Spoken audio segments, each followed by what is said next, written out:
but we got smacked. But we got smacked. But we got smashed, bro.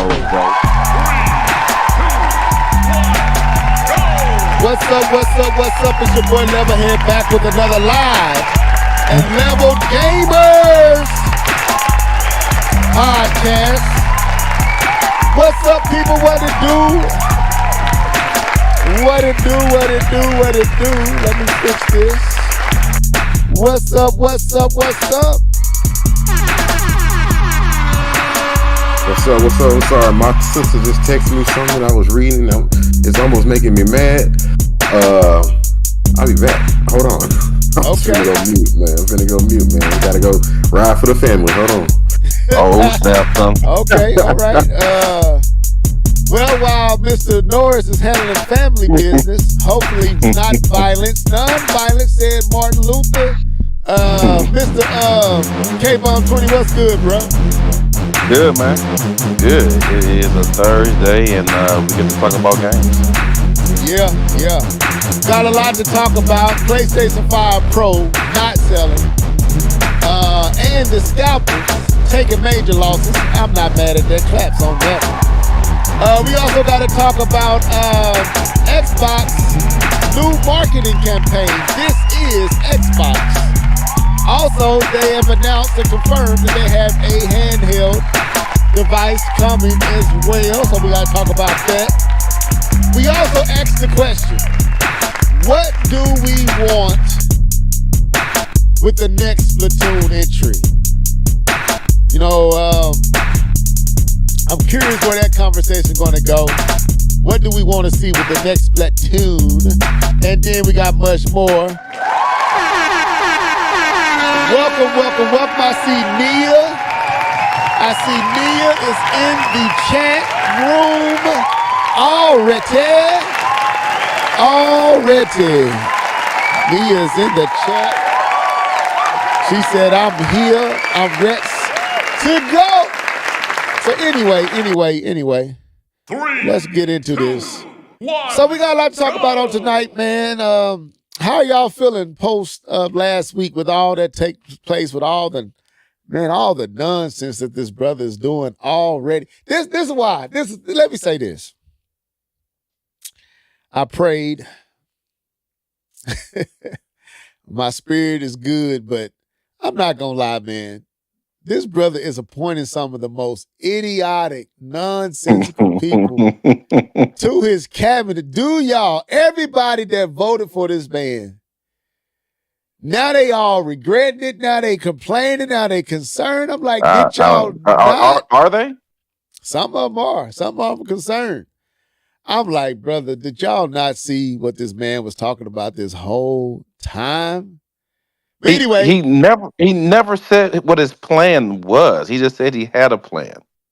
Concept. Like he never concept of a plan. Concept of a plan. He sound like what he said in Guardians of the Galaxy. That's what 3/10 of a plan. 3/5, brother. 3/5. 3/5, 2/3. I don't know. But anyway, so no, let's not go down that lane. Y'all pray for the country. We telling y'all, pray for this country. Like literally. Anybody, I'm sorry. If anybody's surprised he's doing what he's doing, then you haven't watched the last 8 years. You must have been asleep. The last 8 years. He appointed Elon Musk. What Elon Musk doing? No, forget Elon Musk. The brother appointed Matt Gates. Forget Matt Gates. He Fox News host. He put a Fox News host. That's crazy, bro. Okay. Wow. All right. Fox News host? That's Xbox. wild, bro. That's crazy. But Bill Gates said, what about that Xbox, though? And that's why we're here tonight. That's why we're here. Yeah. We here. We already lost some people already. They talking about Trump. Yeah, I am. Yeah, y'all gonna get a lot of talking about Trump over the next few years. Every stupid thing he does. I'm praying for him. Yes, I am. That's my responsibility as a God-fearing Christian is to pray for this man. He told us to. But every move he make, every breath he take. I'm gonna be watching. I'll be watching you. I'll be watching you. That's right, brother. We watching you, man. But anyway, welcome to the show, man. Pump it up, pump it up. Get all that negative energy out of here. Yeah, we here, man. So we got a lot to talk about. Seem like things are starting to trend in a way, just all this noise and rummaging, I guess, taking place. So we got to get into it. So was there any, did y'all see Deadpool and Wolverine is on Disney Plus? Yeah, I saw that. Me and my boys was actually watching the beginning. I said, but y'all can't watch this without me. All right. Are you gonna let them watch? My daughter wants to watch. I'm like, I don't know, boo boo. Too much, too many. That's why it is a lot, but I'm gonna try to watch it with him. I've tried to watch other movies with him, I was like, nah, I can't do it. You ain't gonna make it through the first scene, brother. You ain't gonna make it, bro. Keith, I was watching it the other day with my mom, and my mom don't even be catching stuff. Man, she caught all that. She was like, kept frowning up. I'm like, Lord, I gotta turn this off. My daughter's like, Dad, can I come in and watch? I was like, no, you can't. You shall not come in at this time. But just watch the first scene. You're gonna quickly realize, nope, y'all can't watch this. I mean, I probably forgot. And that's what I'm saying. I forgot just how it's Deadpool. And it's weird seeing something like that on the Disney platform. It is kind of like kind of jarring to see that, but anyway, still good though. A little bit that I saw, I didn't watch all of it. My mom did end up watching all of it. But anyway, anything else that has transpired over the week before we get into just breaking the ice here? We kind of already broke the ice with Trump stuff, but I guess that's gonna be our opening thing for the next few weeks. Trump bashing. Anyway, we won't do that to y'all. We won't do that. All right. Don't worry. I promise to put on a good show. I promise I put on a very good show. It's gonna be great. It's gonna be I put on the best show. There's no one that can put on a show quite like I can. It's gonna be huge. And Cricket Joe is out of here. It's all me now. And Kamala. I'm Kamala. Camara. Anyway, so let's so I guess let's go into what you've been gaming on and get on into these topics. Let's go. Yeah. You know what time it is? It's time for What Have You Been Gaming On? Oh. Sing it, folks. Let's go. Hey. What you been gaming on? What you been gaming on? What you been gaming on? What you been gaming on? What you been gaming on? What you been gaming on? Gaming on, gaming on, gaming on.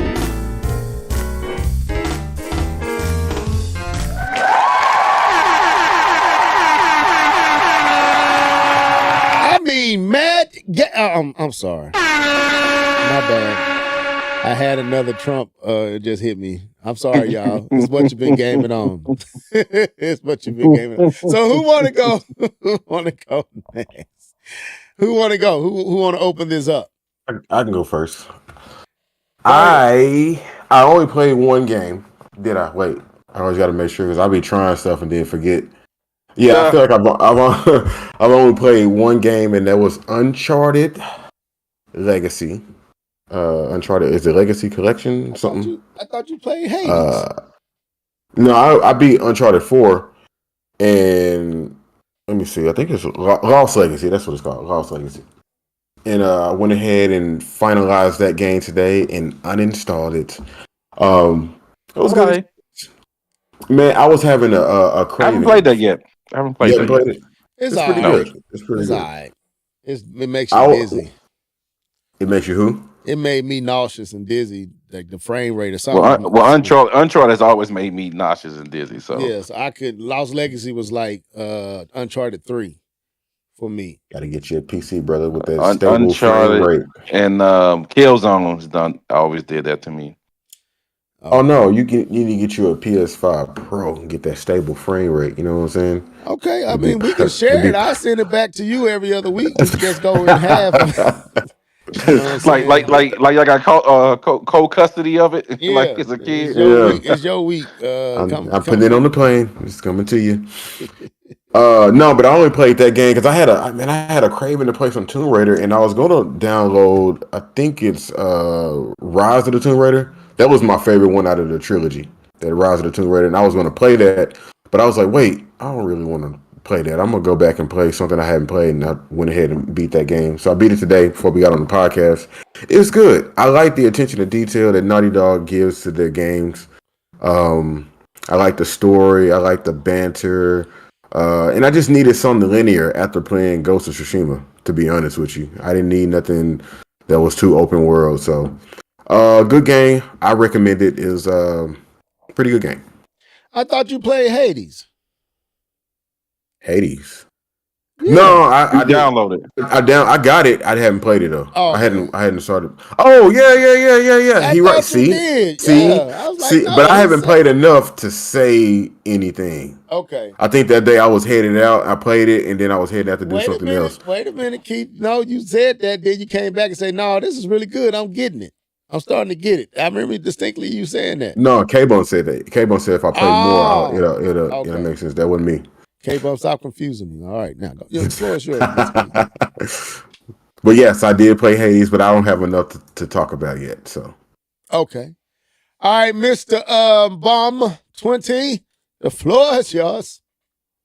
Well, I was hoping to create enough time. 23 seconds into a 3-point game on 2K right now. 22.8 seconds. I'm trying to hurry up and get this victory. But what I've been gaming on is obviously NBA 2K. All my homies. So this game is dead. Uh, pretty, all my 2K homies, none of them are playing 2K anymore. Wow. none Why of them. Well, 2K has prioritized. It was supposed to be a skill-based game. They have prioritized the newbies. So they have prioritized those people who are new to the game or who are not as good at the game. They have prioritized them as the focus, and so they have stuff that that you don't have to be good to do. It used to last year. It was either you timed your shot perfectly or you missed it. That was pretty much how it went. Now you don't have to. You can be off and you can still hit the shots, right? So they catered the game towards the newbies, and now there's another thing. Layups used to be time. Like you have to time your layup or you would miss it. Now you don't have to time your layup anymore. It has this thing called real time percentage, and it just the game auto shoots it for you. Oh, I need to And go and so, pick it up now. That's right up my alley. oh yeah, you'll be good at that level. Yeah. Keith, you ready? Hey, Let's go. Let's go. Let these casuals go ahead and have our fun. These professionals Yes. can I'll get be out out there the playing way. like this NBA live. I can't just run in the middle. Yeah, man. So yeah, they've really catered towards the casuals and the new player experience, and it has really caused the older players, the more competitive players, which I'm definitely part of that group, have kind of gone away from it. Yeah, that everyone, all my friends, pretty much are back on NCAA football now, so that's what they're playing. Um, so 2K. But I'm still playing 2K because I play solo. I don't. That's cool. I figure out how to make it work. Uh, but I've been playing 2K. I played football, NCAA football. Just won my 8th national championship with Michigan, so I'm doing the thing over there. Playing Call of Duty still. Playing Call of Duty. Uh, Still enjoying that. I guess it's cool. It's Call of Duty. Uh, After the newness kind of wears off after 2 weeks, it kind of becomes Call of Duty. And then Overwatch. So Overwatch did something unique this year. Not this year, this week. They introduced what they call Overwatch Classic. What Overwatch Classic is it brings the game back to where it was when it first launched in 2016. And so the original 21 characters, the original abilities, the 6v6 game mode, it kind of takes it back to OG Overwatch. And I've been playing that. I've been having a little fun. It's been cool. There's some irritating things about it that is completely not fun. But other than that, it's pretty cool. But it's this little game mode they have for a limited time until December 3rd, where it's pretty much Overwatch OG, and you can play it as if it was the original Overwatch that launched. So that's what I've been gaming on for the past this past week. Okay, all right. So I guess I'll jump in here. What I've been gaming on is pretty much nothing. I did get some Hades in. I haven't gotten a chance to get back to Echoes of Wisdom to finish that off. Just wasn't a week that I can get that done. I plan on. It's interesting. Yeah, I just couldn't get it done, man. And I'm right there at the final boss. It won't take maybe but 30 minutes at the most, and I could be finished. But I just this week was one of those weeks that just didn't afford me the time to really sit down and get some true gaming in. Every time I had the intentions to sit down and play, something came up that required me to go deal with it. So unfortunately, I did not get a chance to play this week. But I plan on finishing it up probably tomorrow night, because I'm pretty much caught up with most of the stuff I got to do. So I'm gonna get that done tomorrow night. Get back into that Hades. I'm probably jump back into Astrobot, and there's another game that I gotta finish. I gotta eventually go back and finish Metroid Prime. At some point, I gotta go and finish the final boss. I'm there as well, and it just annoyed me so much that I just can't. I just didn't want to go back to play it no more because of the Metroids just being an absolute nuisance. But anyway, now I'm gonna have to relearn the controls and everything, man. Mm-hmm. But that's not hard. Now if it was Dread, yeah, I dreaded getting back into Dread, but Prime won't be as hard as remember as Dread is. So with that being said, that's what I've been gaming on. Not much. Don't count it to my heart. Just count it to the time. But anyway, so with that being said, we're gonna get into these topics, and we just gonna come out the gate with our main topic, and that is, and it's Mike Tyson versus Jake Paul. Yeah, I forgot about that. But we got to talk about it. So, of course, the PlayStation 5 Pro hit the shelves. Was that last week? If I'm not mistaken, it's out there in the wild. You can go pick it up. Literally, that is so strange that this system is out and it's just so quiet. Like, it's not a thing. And so, of course, it's out and it's so readily available that it's causing a lot of issues that we got to talk about. Well, not necessarily issues, but some things are backfiring for the scalpers. People are not showing their interest. So we have to talk about it. So the PlayStation 5 Pro is pretty much not really moving at a rate that I would think Sony and those over PlayStation, the PlayStation department wanted. Now, we all here talked about it and speculated that this system was not going to move because of the price. That's a steep price, no matter what you're getting for it. And even if it's living up to the tag and the amount that it costs, if it's actually living up to that, deserving of that, it's still a steep climb for a lot of people. So I guess the first question, and I'm going to pull up this article here in a second. I guess the first question is, are you shocked? Even though we kind of knew this. Keith, I guess I'll bring you in first, let K-Bun come at you, because I know K-Bun got a lot to say about it. So I'm going to say, I'll save let you go ahead and get your spill out, and then I'll get a 40K buck. Are you shocked? Is this shocking to you that the PlayStation 5 Pro is struggling to sell? I mean, maybe not struggling to sell, but just isn't selling at the rate the PlayStation 4 Pro was at the time that it came out. Is that shocking to you? No, I don't think it's shocking. And I think the reason it's not shocking is because the conversations around it, before it, when Sony announced it, Mark Cerny got on stage and everybody was like, they just felt underwhelmed.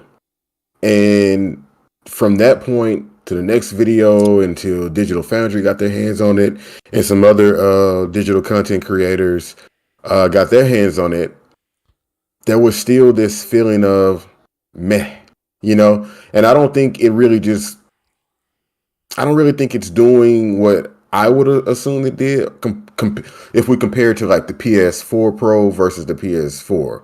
Mind you, the PS4 is going from 1080p to 4K, kind of, you know, with the PS4 Pro. So with the 5 came out the gate playing games in 4K, 60 frames a second. So with the Pro, it's I haven't seen that thing that says this is a worthy upgrade or a necessary upgrade would be a better choice of words. So no, I'm not shocked at all. The conversations around the PS5 Pro weren't really, they didn't seem all that excited. I think the people who wanted to get it because they just enjoy tech and they want the latest and greatest, I think they went out and got it. But for the most part, the normal PS5 owners, it didn't make them get up and say, "Hey, take my $700." Yeah. Some. I mean, I'm interested in knowing actually how many actual units was shipped out. Like, was it 1 million, 2 million? That can kind of give you a gauge of just how much it may be underperforming. Because if it's 20 million of them out there, then that makes sense. But if it's only 600,000-700,000 out there and it's still not selling, that's a major indication of where the market is for this thing. With that few being out there, and it's still across the world, where in all the different locations, it's still pretty much readily available. You can walk in anywhere and find one. That's strange when you look at how it was with the PlayStation 5 and even the Xbox Series X. It was hard to find those within those first weeks to months, and even in some cases years with the PlayStation 5 to find one. So, K-Bum, floor is yours, bro. Is he there? Oh, okay. No, I'm not surprised, man. You can't be. We didn't hear anything from Sony saying pre-orders sold out. We didn't hear anything from Sony as in this is meeting what's blah blah blah pre-orders. We didn't hear anything from Sony saying actually the when how many PlayStation Pro commercials have you seen? I have seen one. I haven't seen a single one. I haven't seen Level. any. I mean, okay. So they know.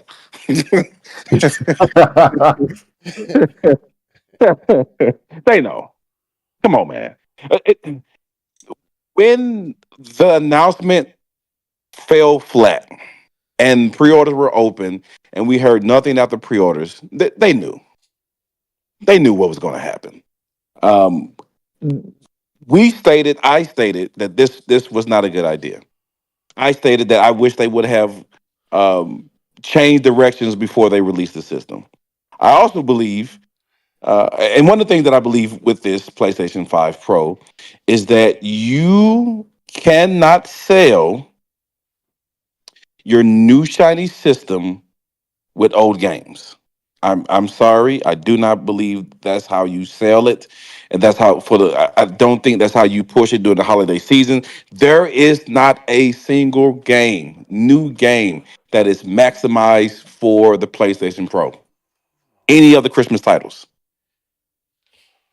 At least show me a Christmas title that's maximized for the pro. Show me Call of Duty maximized for the pro. Show me anything. Speaking of that, what games is out here for Christmas? Not much, man. Wait a minute. Hold on. That's a whole nother topic. What games are we looking forward to this Christmas? They already out. Hey, Indiana Jones. Hey, when does that come out? I don't even know, brother. Oh, I thought you said okay. Call of Duty, Call of Duty is one. Yes. Yeah, I already got it. But yeah. I think for Nintendo is Mario Luigi. Keith, didn't you buy that? No, I wanted to buy it. I'm still on the fence. It's out already? It's out. It came out it came out on the 7th, actually. Getting a lot of complaints too. It's been getting some complaints about the performance, and they changed up the controls. With Luigi, something around with Luigi not basically being totally controlled by the computer. So it's not even any new titles to even showcase the pro for this. Echoes of Wisdom. Where's the what's called a game from Ubisoft? When that come out? Yote? Is that out already? No, that comes out. They delayed it to next year. What? You talking about Assassin's Creed? Yep. Oh yeah, they did. They delayed that. Ghost. You talking about Ghost? No, you talking about Assassin's Creed? Assassin's Creed. What is it called? With the black guy. With the black guy. December, ain't it called Assassin's Creed? I thought it was Ghost or No, something. no, it's not Ghost. No, sorry. He's trying to be funny. Slap yourself! I'm serious. I'm dead serious. I was serious, Keith. I thought it was Ghost. What is I thought you were trying to. It's called Assassin's Creed Japan. How about that? Shadows or something like that, right? Shadows or something, right? Yeah, Shadows. Okay, okay, that's what I'm thinking. Shadows, not Ghosts. So there's no push for it, man. There's nothing to push it. As far as new titles, you didn't even show us any new titles. Not even Call of Duty, which is you can. There's nothing but old titles, man. You can't sell a system on that. So yeah, I think it's going to be slow. It's going to stay slow until there's a reason to get it. Okay. And so I don't think it's dead. Let me say that. That's not a question though. Let me not answer that because I don't know if you're going to go more into it. I don't want to say that, but I don't think it's dead. I think it's still waiting for the title to push it. Maybe it's GTA 6. Maybe it's the new Ghost game. Maybe it's Wolverine, right? Maybe it's the new God of War that's coming down the pipeline. But it has nothing to push it. It does have momentum. It fell flat. The pre-orders were trash. The scalpers can't sell it. It's just all bad news. And I hope it doesn't. I hope Sony feels this, but not to a point where it causes issues. But I hope they feel this, and I hope they understand that this was a bad decision, and that they need to rethink this whole mid-gen refresh thing. And this should not be a every console generation thing. And I'll yield my time back to you. Okay. Okay. So I'm trying to see where I want to go next because we do got the situation with the scalpers, but it is something that Phil said that I think is more relevant to the conversation at this point than going to the scalpers side of it. And that is, Phil literally said, and I'm finna pull it up, that there's no market for $1,000 console. So I don't want to. This is VG 24/7. I'm gonna pull this in, and let me read this one first with what I already got up because I was gonna read it. It said, unless you tried to bag one of the 30th anniversary models, which did sell out, pre-ordering the PlayStation 5 hasn't been equally difficult, especially difficult. I mean, at the time of writing, stocks can still be found at major retailers. And it seems like Sony is also preparing to pump additional units onto the market before it launches in November. So this is old. This is not what I'm looking for. I thought this is not the one I thought we posted. But anyway, thing is, it's not doing great. But let me pull this in. Phil Spencer said this. He said, we're not going to grow the market with $1,000 consoles. Xbox Phil Spencer says, likely leaving the PlayStation Pro PRSSR'd off or pissed off. That's what it's saying. PSSR'd off. Yep. Just a quippy little line about expensive hardware. Nothing to see here. In a chat that also featured him talking about handhelds for the dang, they got some really typos. For the many times this year, manyth time this year, Xbox Phil Spencer has some thoughts on where the games industry's at in 2024. What he said, you asked, well, we're not going to grow the market with $1,000 consoles, a line that definitely doesn't seem like it might potentially be a bit of a cheeky jab at a certain rather expensive console that came out pretty recently. So Phil is saying there is no market for this. So I guess my question is, and I'll swing it back your way, Keith, do you agree with him? Is there a market for a $1,000 home console? We're not going to grow the market with $1,000 consoles. Is there a market for $1,000 consoles? Floor is yours. So, you got to put on your... Not from Xbox. I'm sorry. I'm sorry. I'm sorry. Dude, don't rudely interrupt Mr. Norris when he's talking. I'm sorry. They the last one. Man. Keep your hands to yourself. Keep your hands back to yourself. Who should be talking about selling consoles? Sit down. Go ahead, Mr. Norris. The floor is yours. As you was rudely interrupted by this Sony fan over here. Go ahead, sir. What was you saying? I see. First, you got to understand what position Phil is talking from. Is he talking about Xbox? Is he talking about the industry as a whole? Like, when he speaks, it may not be what he said. You can say the sky is blue, and you like, it is blue, but what did he actually mean by that?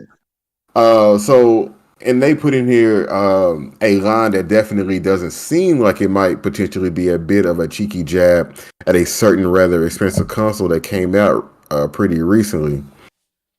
And that could have been a jab, but I don't think brand new players are going out and rushing out to buy these super expensive devices.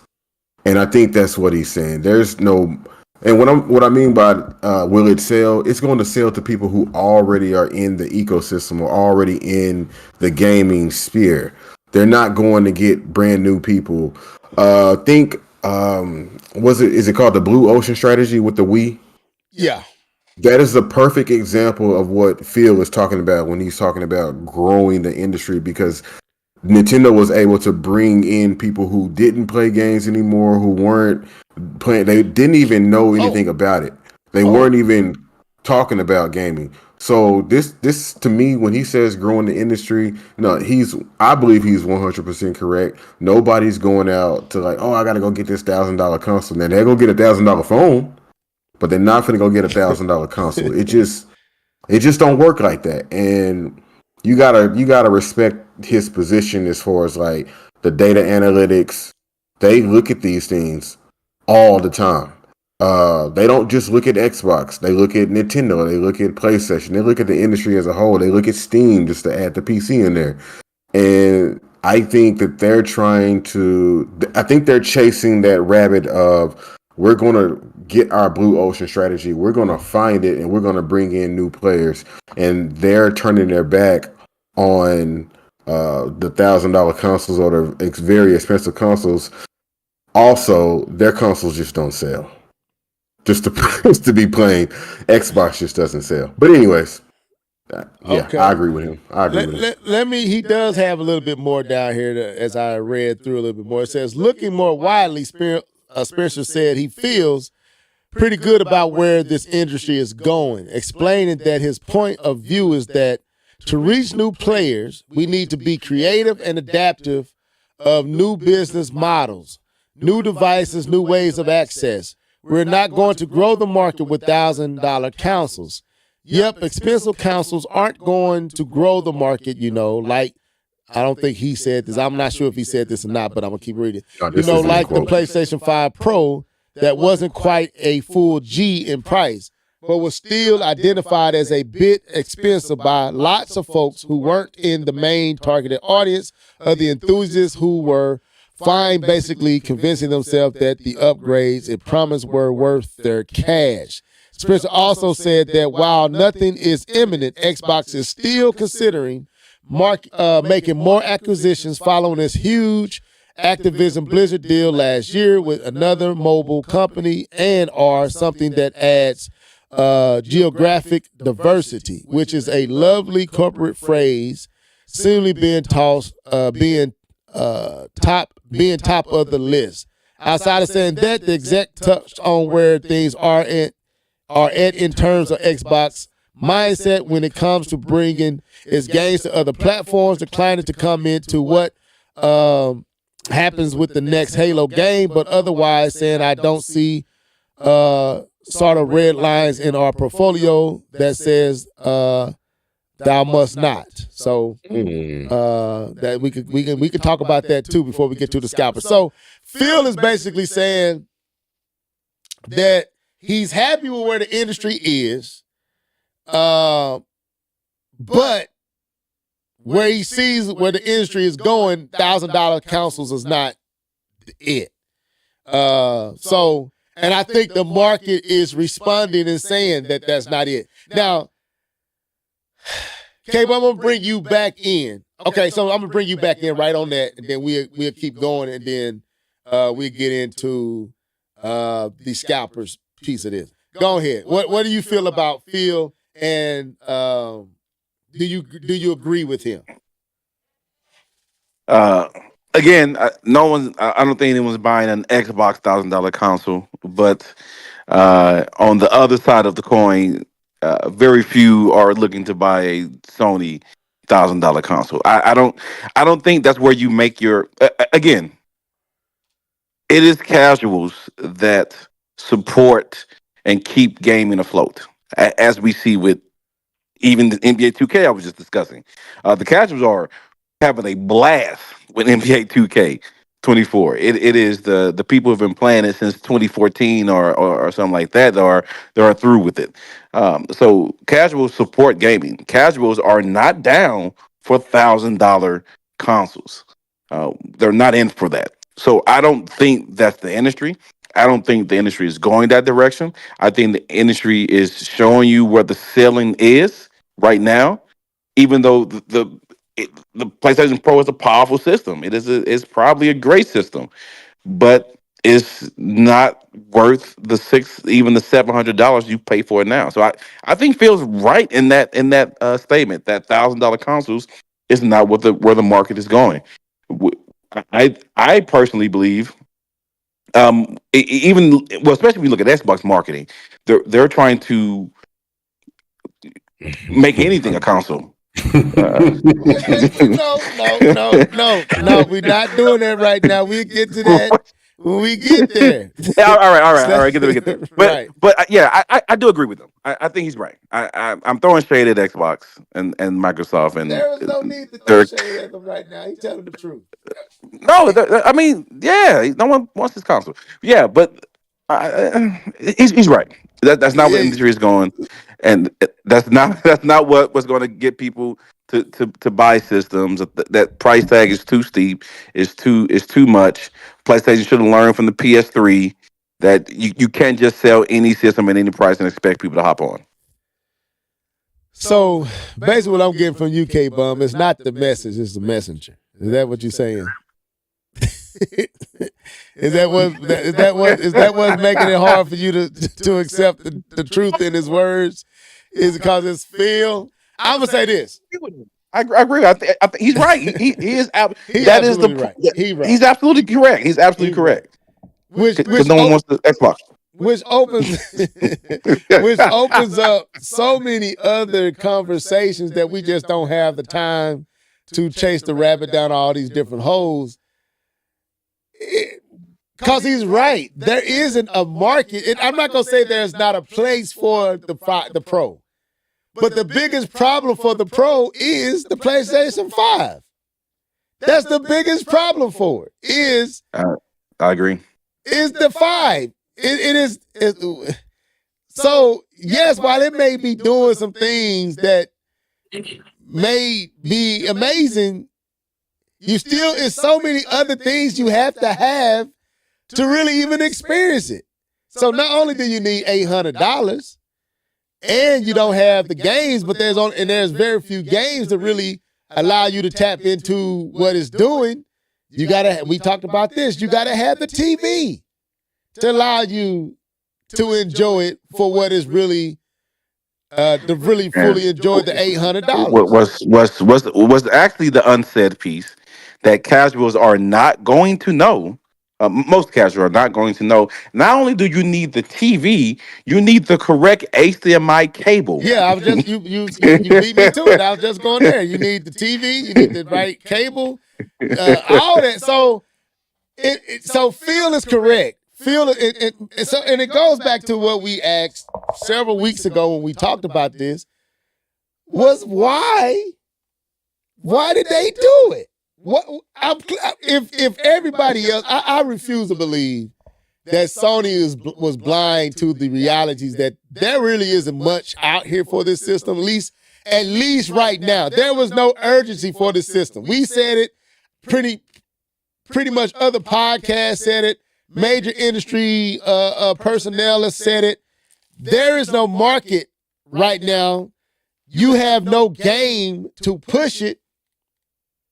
Like you said, K-Bomb, you have no games that's actually targeting it, like made with it in mind. Okay, yeah, you bringing some older games and you polishing them up and you taking advantage of what's there. But you have no new game that's dedicated to the PlayStation 5 and the Pro with the Pro in mind to really set it apart. And you probably won't have that at the earliest until Yote. So why not wait to Yote? Why not wait? Because you got to get that Christmas money, boy. You got to play, but again, you're not going to get the Christmas money because you had the PlayStation 5. Let me tell you what happened. Sony fell for the Nintendo Switch 2 okie doke. They fell for the rumors. We got to say something before they say something. We ain't talking. They don't jump out the water. That's a good take. I remember somebody talking about that. It was a cat and mouse who gonna go first type of posture between them two. I mean, we talked about it, and I think K-Bum, you said I don't think they care. Possibly. I don't know. These roadmaps are planned years in advance, so I don't know. Right. Yeah. So I'm just talking. But things alter. Things can alter. Things can alter. You're right. I'm just curious. The roadmap might have been set, but I'm pretty sure they was gauging the industry. They was getting feedback from the reception of this, and I guarantee they had to hear that it wasn't landing. So was it that they was too far, or was it because of the debacle of Concord that they had to put something out there to offset that? Like, look, we can't have you don't make another bad decision with a bad decision. But maybe my speculation is Concord was so bad they thought throwing the PlayStation 5 out there to be more kind of a distraction with the bells and the whistles and the different ones like the Digital Foundries and other ones who was really showing off what it can do and all that stuff would have been it, but it still seemed like, wow, it still is not there, and clearly Phil is throwing a little poke. He ain't jabbing him, but he's throwing a little poke out there. It's a little light jab. It's a light jab. Yeah, it's kicking Sony while they down after they tripped up. So I'm not mad at it. I sometimes wonder if Sony still knows what their audience likes. Like Sony, you go all the way back to like PS2, you go to PS1. Honestly, it's consistency, it's third-party games, it's good graphics. It doesn't necessarily have to be the greatest. You know what I mean? And I think they really overestimated how fans will react. I think they thought fans was going to jump out the water and say, "Oh, we get more HD." It just didn't stick. And to me, the PS5 in and of itself is the perfect Sony PlayStation gamer console. There's nothing you really need to do to it, in my opinion. I think you make a good point, Keith. Maybe Sony looks at their most enthusiastic, diehard fans and let them kind of be the gauge for what they do rather than just the actual base. Because this is diehard fan stuff. And a lot of what they make caters to, like, even down to the little portable PlayStation, is it Portal? Yeah, Portal. Yeah, PlayStation Portal. But that's a good idea, though. It's a good idea. No, I'm not knocking that it's a good idea, but I don't think, like K-Bump said, casuals are not going to purchase that. Casuals are not going to purchase VR. But it seems like Sony plays maybe too much attention to their most enthusiastical, diehard fan base, that loud minority, and they let them kind of inform their moves, their decision, because clearly this is for that group, and even that group is not responding. That's what's so shocking about this. Even the diehard enthusiasts, the most enthusiasts, and those who can afford it. We got one right on this podcast who would not sneeze at this thing. I know he can get it if he wanted, and it wouldn't even be a thing. And he's not getting it. Nah.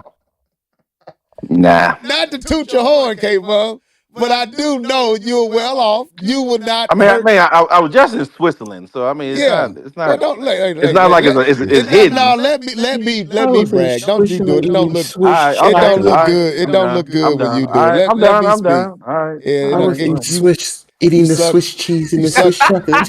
You sucked all the life out the room when you started to hum. Don't you hum. Let me just speak on your behalf. K-Bum can easily afford this. Let's say this. We all can. Now, out of the three of us, K-Bum can easily afford it the more. But we all can get this if we wanted it, right? Yeah. But the person who it wouldn't bother, like me and Keith might have to maneuver some things and be like, "Hey, babe, we about gonna have to eat crackers and drink milk for the next few weeks." Where K-Bum is just a sneeze and some rags, and okay, let's go.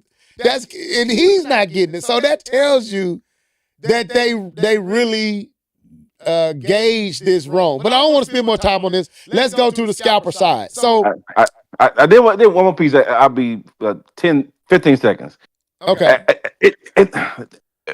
We spoke about the casuals, and what Sony did with the first Pro, the PS4 Pro, they made it more palatable for the casuals by making it the same price as the original PS4.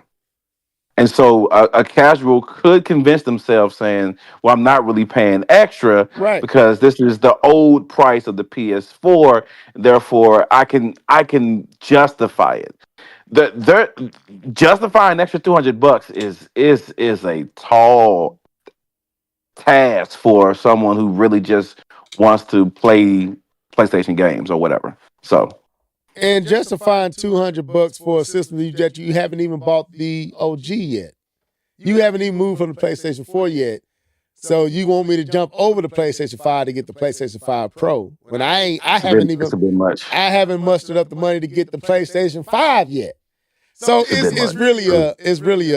was really a poorly approached situation. So let's look at this. So the other side of this, real quick, and then we're going to get to this other stuff because we 49 minutes in.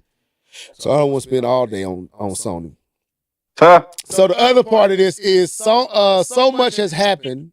It's the scalper side. So it says so much has happened since PlayStation dropped the bombshell that was the PlayStation 5 Pro's price reveal. It's hard to believe that its mid-gen refresh was only released 24 hours ago. The PlayStation 5 Pro is here, people. It's here. No need to pre-order. You can just jump, hop online. You could just hop online and get one. And since the juiced up console is still so readily available, scalpers who assume they sell out immediately are being forced to sell them for a loss. First spotted by VGC, now that the PlayStation 5 Pro has been released and it hasn't sold out immediately like the original PlayStation 5 did in 2020, scalpers who likely rushed to pre-order the console have already begun to admit defeat. In the UK, brand new PlayStation 5 Pros can be found for 680. I guess what is that? I don't know how you say. What's UK's currency?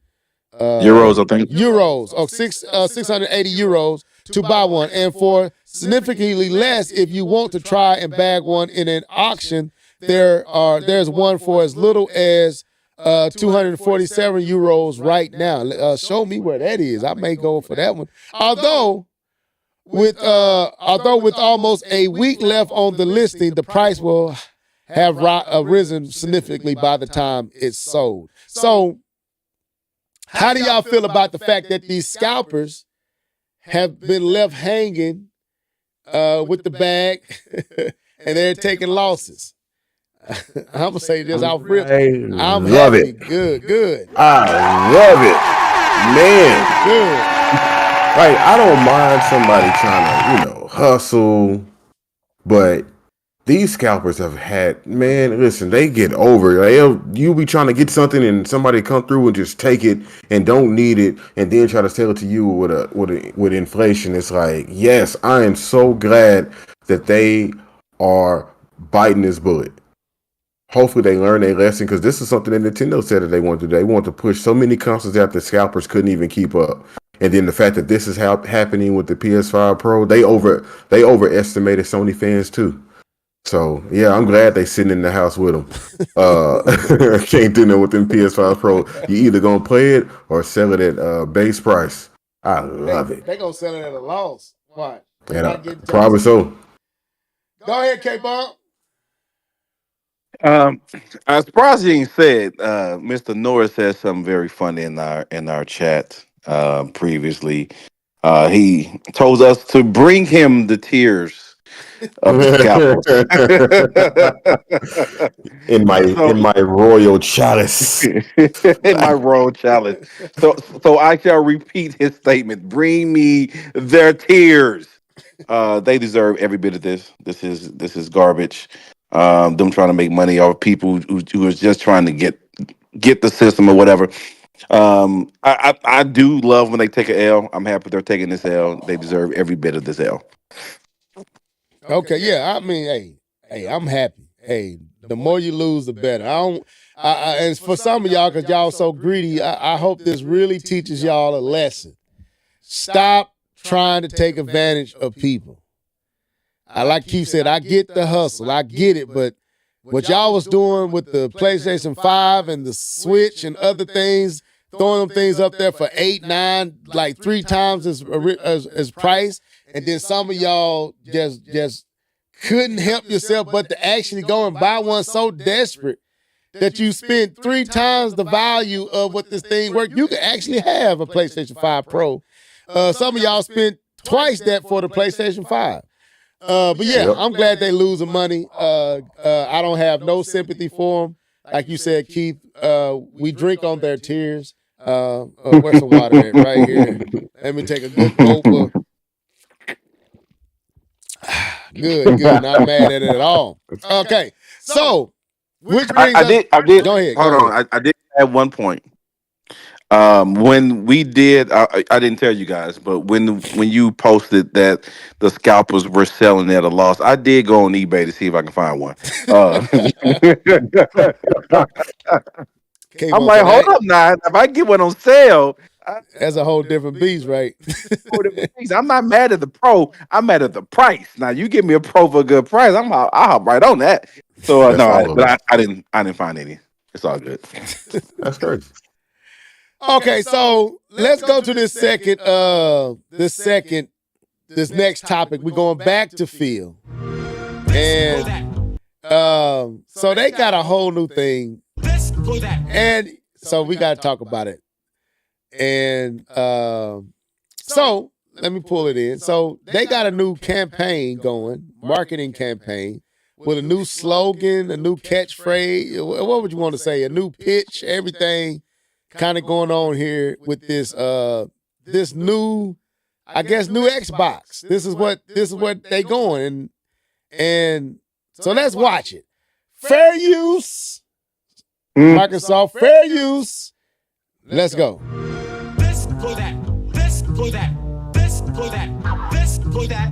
Who's the black sheep? What's the black sheep? Know not who I am or when I'm coming, so you sleep. Well, you heard the others, only still the lovers. Then of course, the choice is yours. You can get with this, or you can get with that. You can get with this, or you can get with that. You can get with this, or you can get with that. I feel we're good with this, for this is where it's at. Where it's at. Come on. This for that, this for that, this for that. Okay, so this is an Xbox, and you saw them kind of going between different devices, a computer, a laptop, a phone, I think a Lenovo, was one of those a Steam Deck, if I'm not mistaken.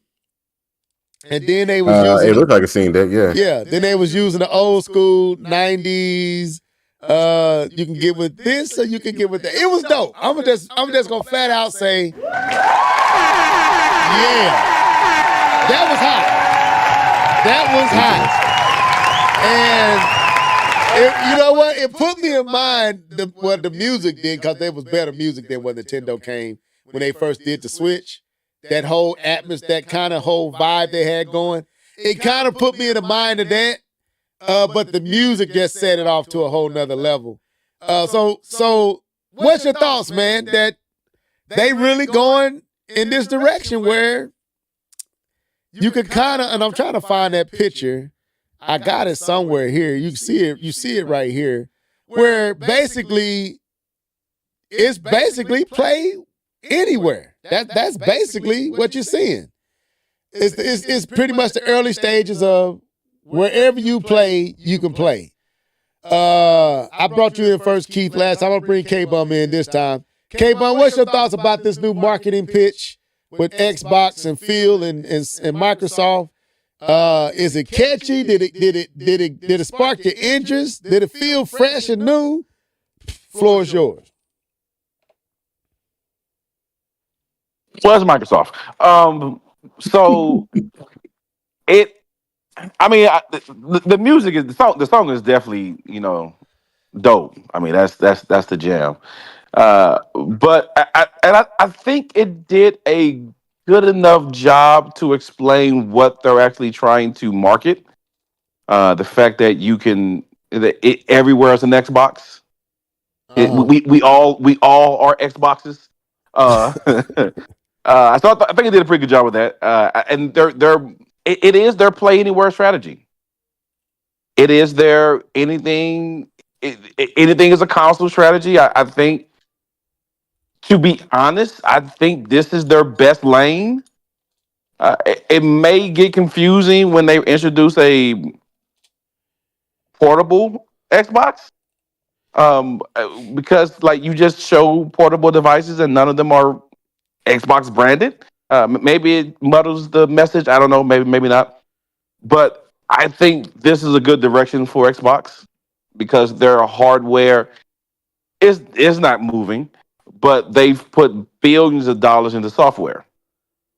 And if you can make that money back by having people play it on the phone, people play it on TV, which I probably need to revisit, is playing the fact that my TV does have Xbox Game Pass tied to it. So I may need to revisit that again. 'Cause I did play, I believe, Fortnite, but it did have some lag, but it wasn't too bad.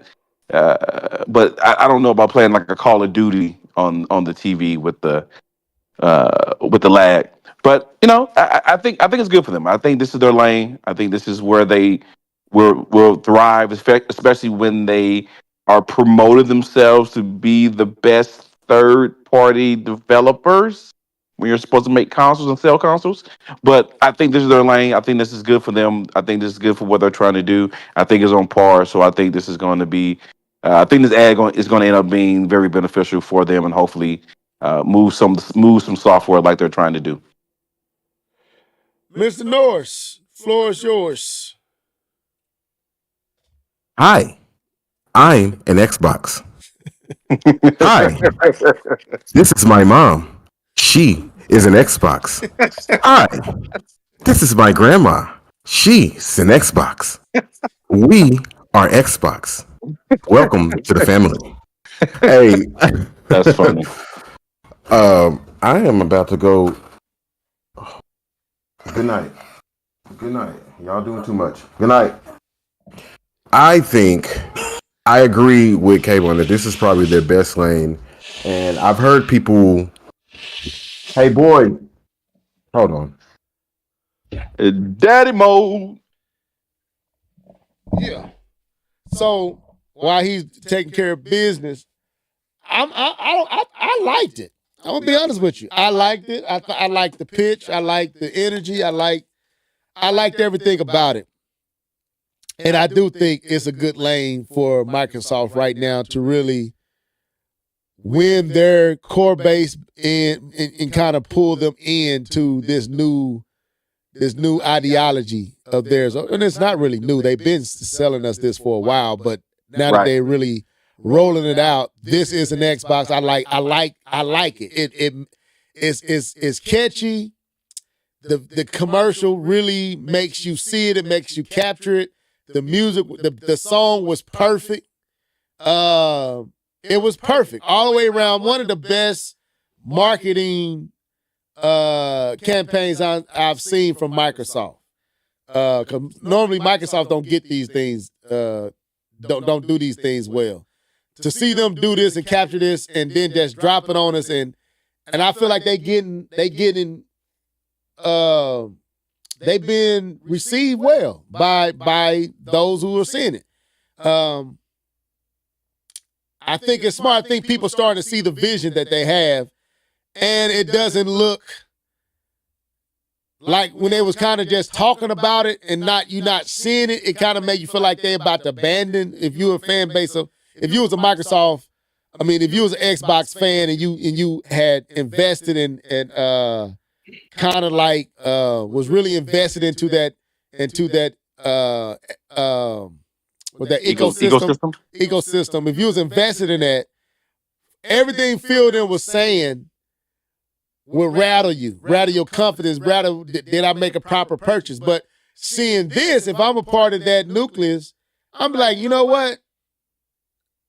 This can still be my home. They're just expanding. They're not abandoning. They're expanding for more opportunities, for more money, for more profit, to give me better experiences. And that's what this says. And maybe this should have been what they came out with rather than talking about it and confusing their audience. There's still some questions, don't get me wrong, but I like this sales pitch. It works. So Keith, you back. I see you back. I'll give the floor back to you. Thoughts, bro? Daddy mode. I don't know what you said. I'm probably gonna say the same things because like some of what you just said at the end sounded like what I was gonna get into. I think, just I was looking at some of the responses from some of the Xbox fans, and a lot of them were distraught. They were like, oh my God, what are they doing? They're giving up on us. They're blah blah blah.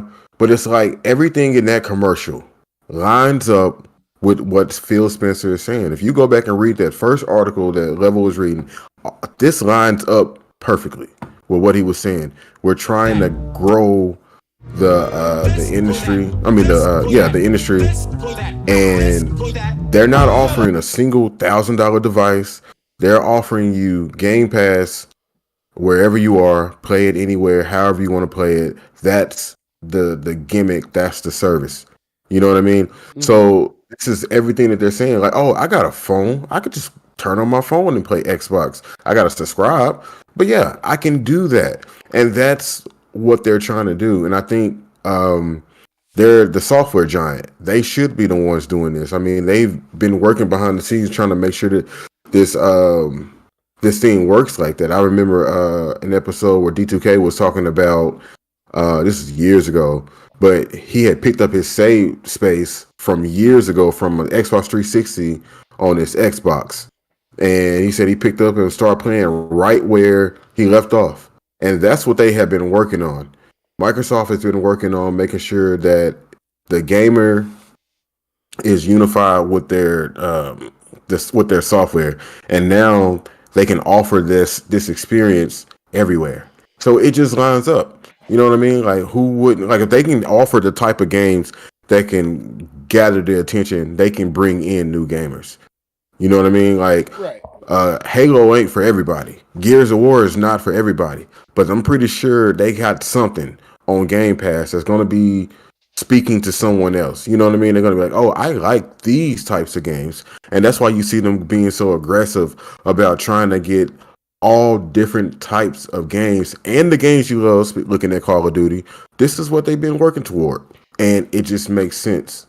I know we've been looking at them and wanting them to be the green blue machine, you know, give us the exclusives. I mean, I still want that as a core gamer. I still want that. I still want the exclusives. I still want to see Xbox competing in the home space, so on and so forth. But they're looking toward the future, and me and Xbox, we're not aligned, but I can respect what they're doing over there. Go green. Look, so I'm gonna throw this. I'm gonna add this, and then K-Bum, I'll throw it back your way, and then we can keep it pushing. Feel them. I think their vision is starting to manifest and unfold to us, and I see it now. Okay, so if my ambition at the end, that green is what they after. Microsoft is about making profit, right? I think initially they came in following the classical model of the gaming industry. I believe they thought they could outmuscle Sony and then to a lesser sense Nintendo, because Nintendo was already losing to Sony. I think Microsoft thought we could come in, we can make a more powerful system. We got the budget to out budget Sony, and just didn't really understand the market. They didn't understand the field they were playing in. And they didn't understand how to play by those rules. Microsoft is changing the rules, people. If you look at what they're doing, they are changing the rules. Microsoft is saying, okay, if we can't beat you, we gonna buy it. That's what they're saying. If we can't beat you, we gonna buy you. So they literally, we just read where Phil said there's no market for $1,000 consoles. That model that PlayStation is steady trucking down and just getting to, like we said, it's eventually going to hit a dead end. They might be already hitting it. Microsoft is like, we want to acquire more. We have plans to acquire more studios. So what did I say the last time when they bought Bethesda? They bought Activision Blizzard. And they only had a fan base, a dedicated fan base of about 20 to 30 million. Y'all clearly are not who they're focused on right now. They're not focused on y'all at all. I mean, well, to not at that much. Y'all are there. They value your money because you keeping them. You keeping some income coming in. But what I see is, as we acquire more and more studios, we're gonna need more places for all this acquisition to be played. And the more places these studios we buying can be played, the more money we can make. And that's the big game. Forget trying to carve out a fan base like Nintendo has or Sony has. We want it all. We want all y'all. So we gonna give you Call of Duty, the game that y'all all love to play, right? That the most casual, most supported casual game there is in the industry. They bought it. Did you think they was really gonna put that on the Xbox for you? 30 million? No. They said, no, you got a phone? Do you got a Steam Deck? Hey, do you got a Lenovo? You got a PC? What you got? Get out of the way. What you got? You got a microwave. You got a microwave. You got a fire stick. You got a Switch, OG. Are you getting the new Switch? You can play it there. They getting money everywhere. Oh, they got to. You can play wherever you like. Man, somebody get T.I. on the phone. Check this out. You're right, Keith. Check this out. Everybody chasing the free-to-play model, right? Everybody chasing the Fortnite, the what's the other one with the other game in that genre? You're probably right, Neil. Smart Fridge, you probably play Xbox too. You're probably right. You know, Fortnite. What's that other shooting one? Keith, it starts with an A. A shooting game. Yeah, and that free to play model. Y'all played it. It's more look more like Call of Duty, but it's still in that genre. Name all those games like Fortnite and those games, the top ones in that genre. Man, what? Okay.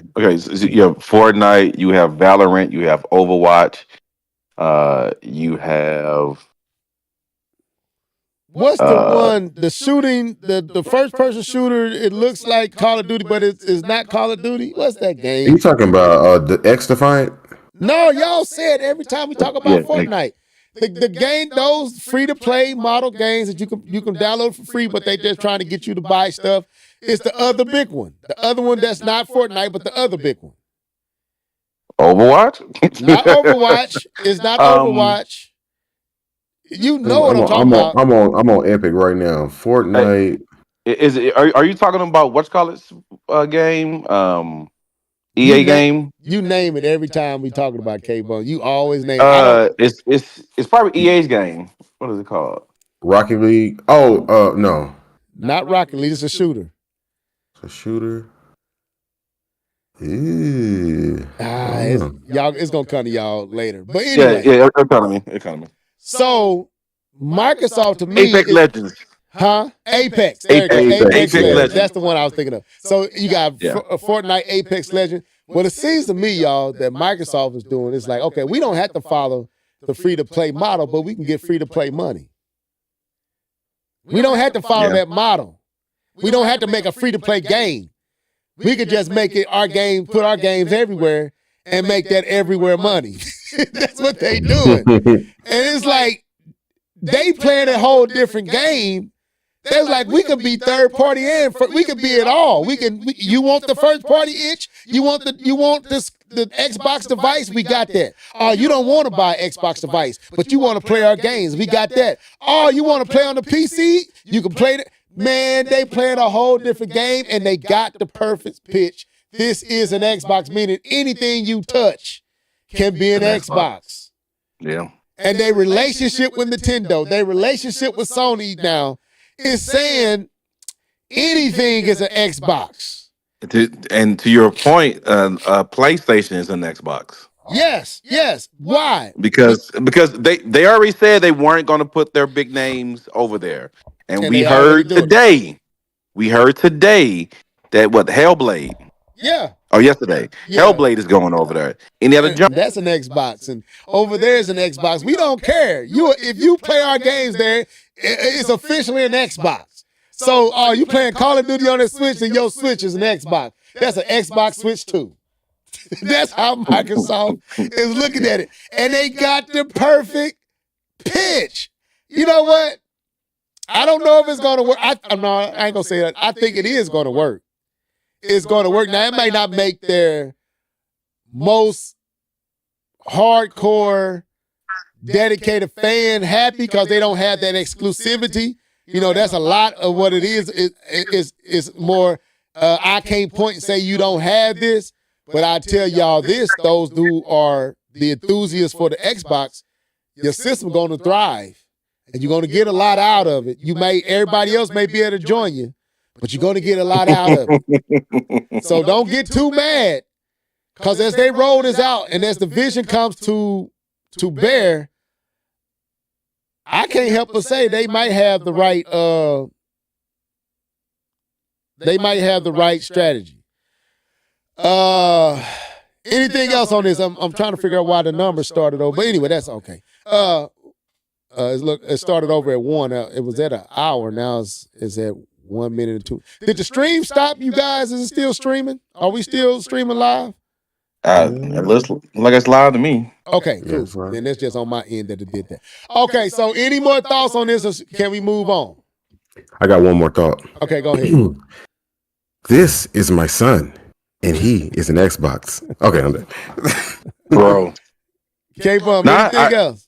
I mean, this is definitely one of the things I've been saying for at least 2 years, maybe 3 years now, that this is what Xbox has been trying to do. This is the game they're playing. It's a whole different strategy. And they have what they need to pull it off. That's why the FTC was trying to, what's the FTC? FCC was trying to block some of this because they have the infrastructure, they have the Azure, they have the cloud gaming, they have the big party studios, and they can corner the market when it comes to this digital type of gaming. And so we'll see. Hopefully they can produce, and Xbox will be in his own lane, and it will take forever for anyone else to catch up. Not forever, but it's a big head start. Let me say it like that. They can almost corner the market if they play this right, and at this point it is. I mean, they can corner, or they can put pressure on Sony and Nintendo for that matter. But they can corner the market in a way that it may not even be threatening to neither one of those groups, because you giving them your gains, but you are cornering the market because you can become you can become so dependent on and so needed that they can't do without you, because you have so many studios that they rely on. Like that's why you think Sony was so upset that Microsoft they can't do nothing but pay you money. Yeah, and that's all Microsoft want anyway, is for the Xbox to be a viable department under the Microsoft umbrella. They don't care how the money coming in, long as money coming in. This looks like this will bring money in. It may not build up your fan base like your traditional fan base may not be there, but it might not matter. It might not even matter. So I got one more thing. I'll let you finish. I got one more thing. That's it. That's all I got. Now we can go on to the next part. Just a very quick. We don't have to answer this question. I'm gonna try to if you ask it, though. I'm gonna try to answer it if you ask. No. Let's not answer it. This is gonna be food for thought. But I'm gonna ask the question, but we don't have to. Does this bring us closer to that one world order in gaming? The one console to rule them all. Does this bring us closer to the one console to rule them all? I say yeah, and here's why I say yeah. I think you always need somebody to step out and prove that it's possible, and it's always going to be somebody to be the disruptor. You know how they talk about in marketing. So this can be a disruption to how we typically play games. Having your AAA games being played everywhere. And all it takes is for somebody to show you that it's possible, that it works, and the floodgates are open. It's kind of like just developing a free to play game and thinking that, oh, we're going to be the next Fortnite. It don't always work out, but it's going to open the floodgates. And Microsoft is heading that charge, and you know what they've been doing to get there. So I think we are getting closer to that, and I think everybody's going to be like, you know what? This makes more sense. And I'll say this and I'll pass it along. When those numbers come back and they're not eating hardware costs anymore, you don't think companies going to look at that? That's what I'm saying. It's a smart, which brings us to the next point. Phil, okay, so while Phil was taking the jab at Sony, letting this new market, this market campaign come out, this is an Xbox, he also confirmed that they do have a handheld device coming, which we all knew, but they confirmed it. So I think they said they was going to talk about it in December, but I don't think that's going to happen. I don't think we're going to hear anything else. We may see something at the award show because Microsoft is known for showing stuff at the Game Awards. They may show something there. And maybe that may be what Nintendo is waiting to see. It could be that thing because they just said they got a handheld as well. So it's not that they're going away from the device making lane. It's just they're not following Sony down the $1,000, $800 high tech lane. They ain't following them there, but they going to where, you know, the Steam Deck, the Lenovo, the Switch 2, they going down that lane. And they also carving a whole nother lane that allows them to also take advantage of all those other devices that they're talking about.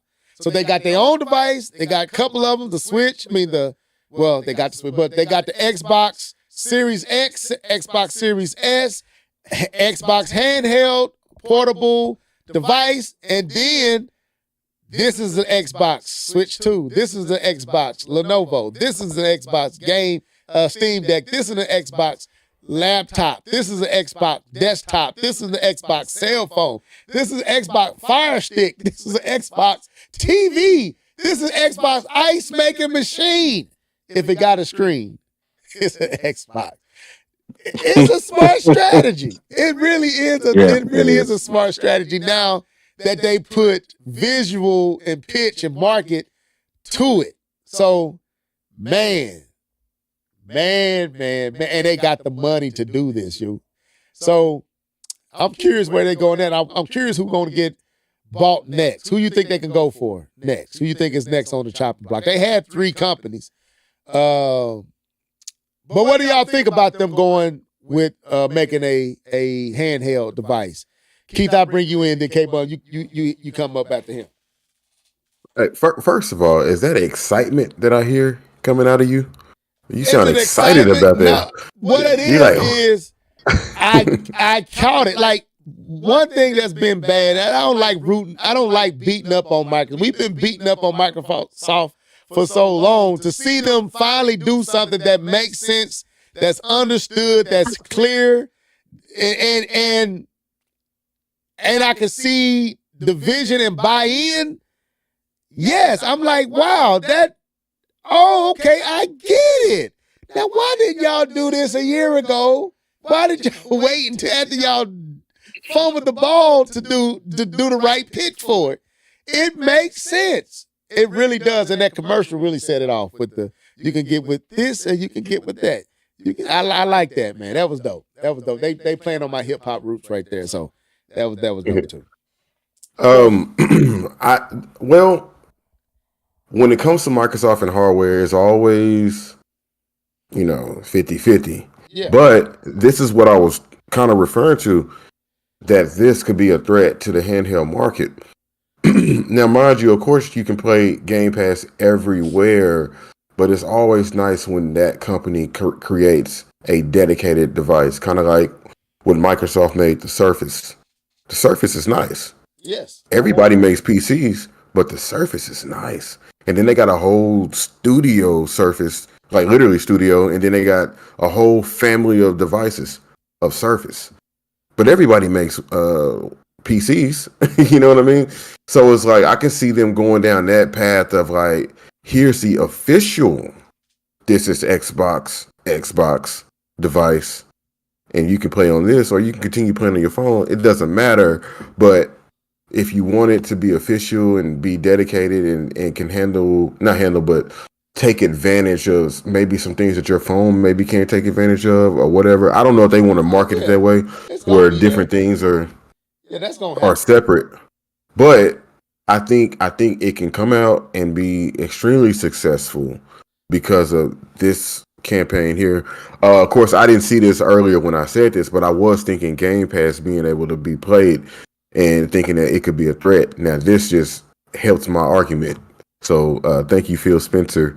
Hi, I'm Phil Spencer, and I'm an Xbox. It's the ultimate prover or sales pitch for buying a dedicated Microsoft Xbox device. Like, because they definitely gonna have an experience on their custom device that's gonna make things more streamlined, that's gonna offer stuff that you can't get on the phone or the Switch or the Steam Deck or the Lenovo, but it's the perfect sales pitch to buy that device. Man, they got the home screen, they got the UI, they got all this stuff that's just so seamless with the experience. Why do you think people buy into the Apple ecosystem? Once you get one, you want everything else to connect with it. Yep. And so Keith, yeah, you're right. Eventually, people gonna be like, you know what, I just want to get in their ecosystem, and it's the perfect sales pitch to get you there. But they got to do it this way because they screwed up the initial. But K-Bum, it's your floor. I ain't gonna go no farther than that because I want to get to the Splatoon conversation before we get out. Yeah. No, I thought they said it was gonna come out in this end of the year. That's why I thought old girl wasn't one that spilled the beans about it. I think that's all altered. You say what? I think that's all altered. I think they're announcing that they got something that we may see it, but it's not coming out this year. No, I don't believe it's coming out this year. I'm just saying I think that's what she said. But anyway, when we said something, as you guys said something about the Xbox Portal or mobile, whatever you want to call it. If you don't remember, the first thing I said was, "Screw Switch 2. I'm getting an Xbox." Hey, sir. Hey, wait a minute. Hey, you going to get a Switch 2, sir? We got to play Splatoon 4. You got to get a Switch. You owe us, K-Bum, for making that mind you, he can sneeze at a PS5 Pro. He'll get a Switch too. Yeah. We might have to have Jedi call you, man. Be like, hey, now. Oh man, but let me get back to the point. I've been looking for a reason to buy an Xbox. I've been looking for a reason, and at a good price point, I can see myself buying this instead of a Steam Deck, especially with Game Pass and having all access to all those Game Pass games. I can see myself buying this instead of if it can play those games off of the system and not have to stream it. Right, so you can download it and play off the system. So if I'm in the airport or a plane, I can play those games on the system. Then I can see myself actually getting the Xbox Portal, and I wouldn't even mind it at all. I have owned an Xbox every generation. I've owned an Xbox along with a PlayStation, and so I've been trying to find an excuse to get one. And if the Portal, if it fits the needs that I'm looking for as far as the Portal system, I can absolutely see myself getting it. Okay. I'm actually pretty excited about it. I hope it turns out to be pretty good. But if it's not, then it is what it is. No, I'm be honest. Like I said, that's why I'm so enthusiastic about and excited and anticipating the Switch too. Because I'm gonna be honest with you, it feels good. Like I can literally just undock my Switch, walk downstairs, dock it on my dock downstairs, keep playing. I don't have to take no cards up. I don't have to do nothing in it. And it takes up so little room. And if Microsoft comes with a device that allows me to get the Gears of War, allows me to get to those Microsoft games that I do want to play, and they give it to me in a non-cumbersome package that still has the visuals that I want, it don't have to be PlayStation 5, but long as it looks good. Xbox One was a good looking device to me. And I would definitely look at getting the handheld over the Xbox Series X. Because I really don't, I'm gonna be honest with y'all, just be transparent. One of the reasons I don't play my 5 that much is because I don't feel like breaking it all down and carrying that thing all the way upstairs to play up there because my son in my way down here. Then my family want to watch TV upstairs. I got to unhook all of it and bring it all back downstairs. Where with the Switch, all I got to do is take that little thing out, throw it in my pocket, take my controller downstairs, dock it, turn the TV on, start playing. That's the future, people. And if Microsoft can give me that, K-Bub, I'm right behind you in line. So my name is, and this is my receipt.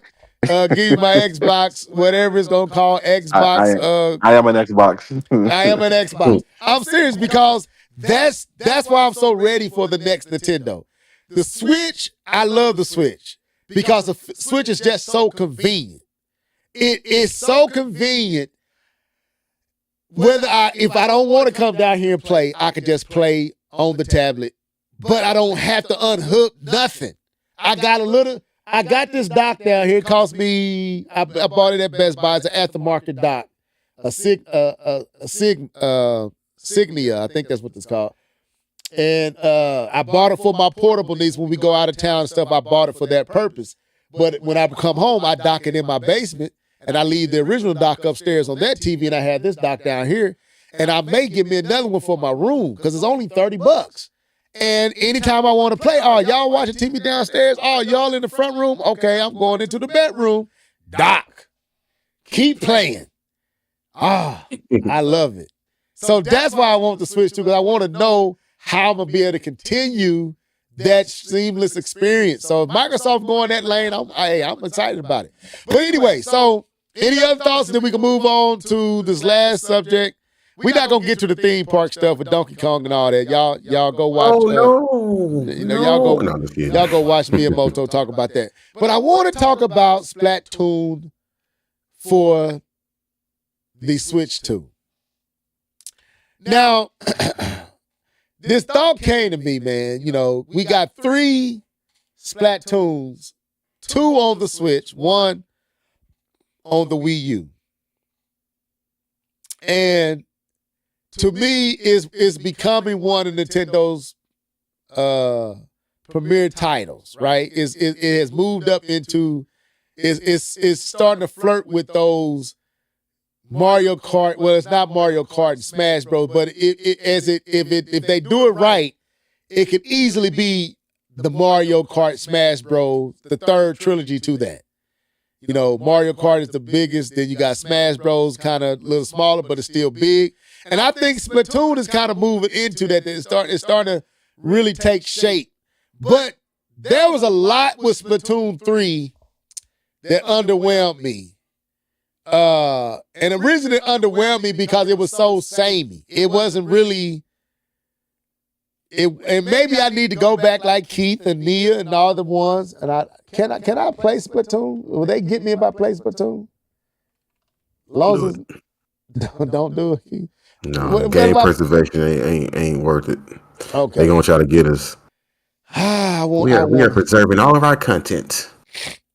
I want to see if I play somebody that's not Nintendo, will they get me? Let me see. I am an Xbox. Don't do it. I'm gonna do it, Keith. I won't put no sound on it though, but I'm gonna do it. Okay, so fair use, Nintendo. Oh Lord!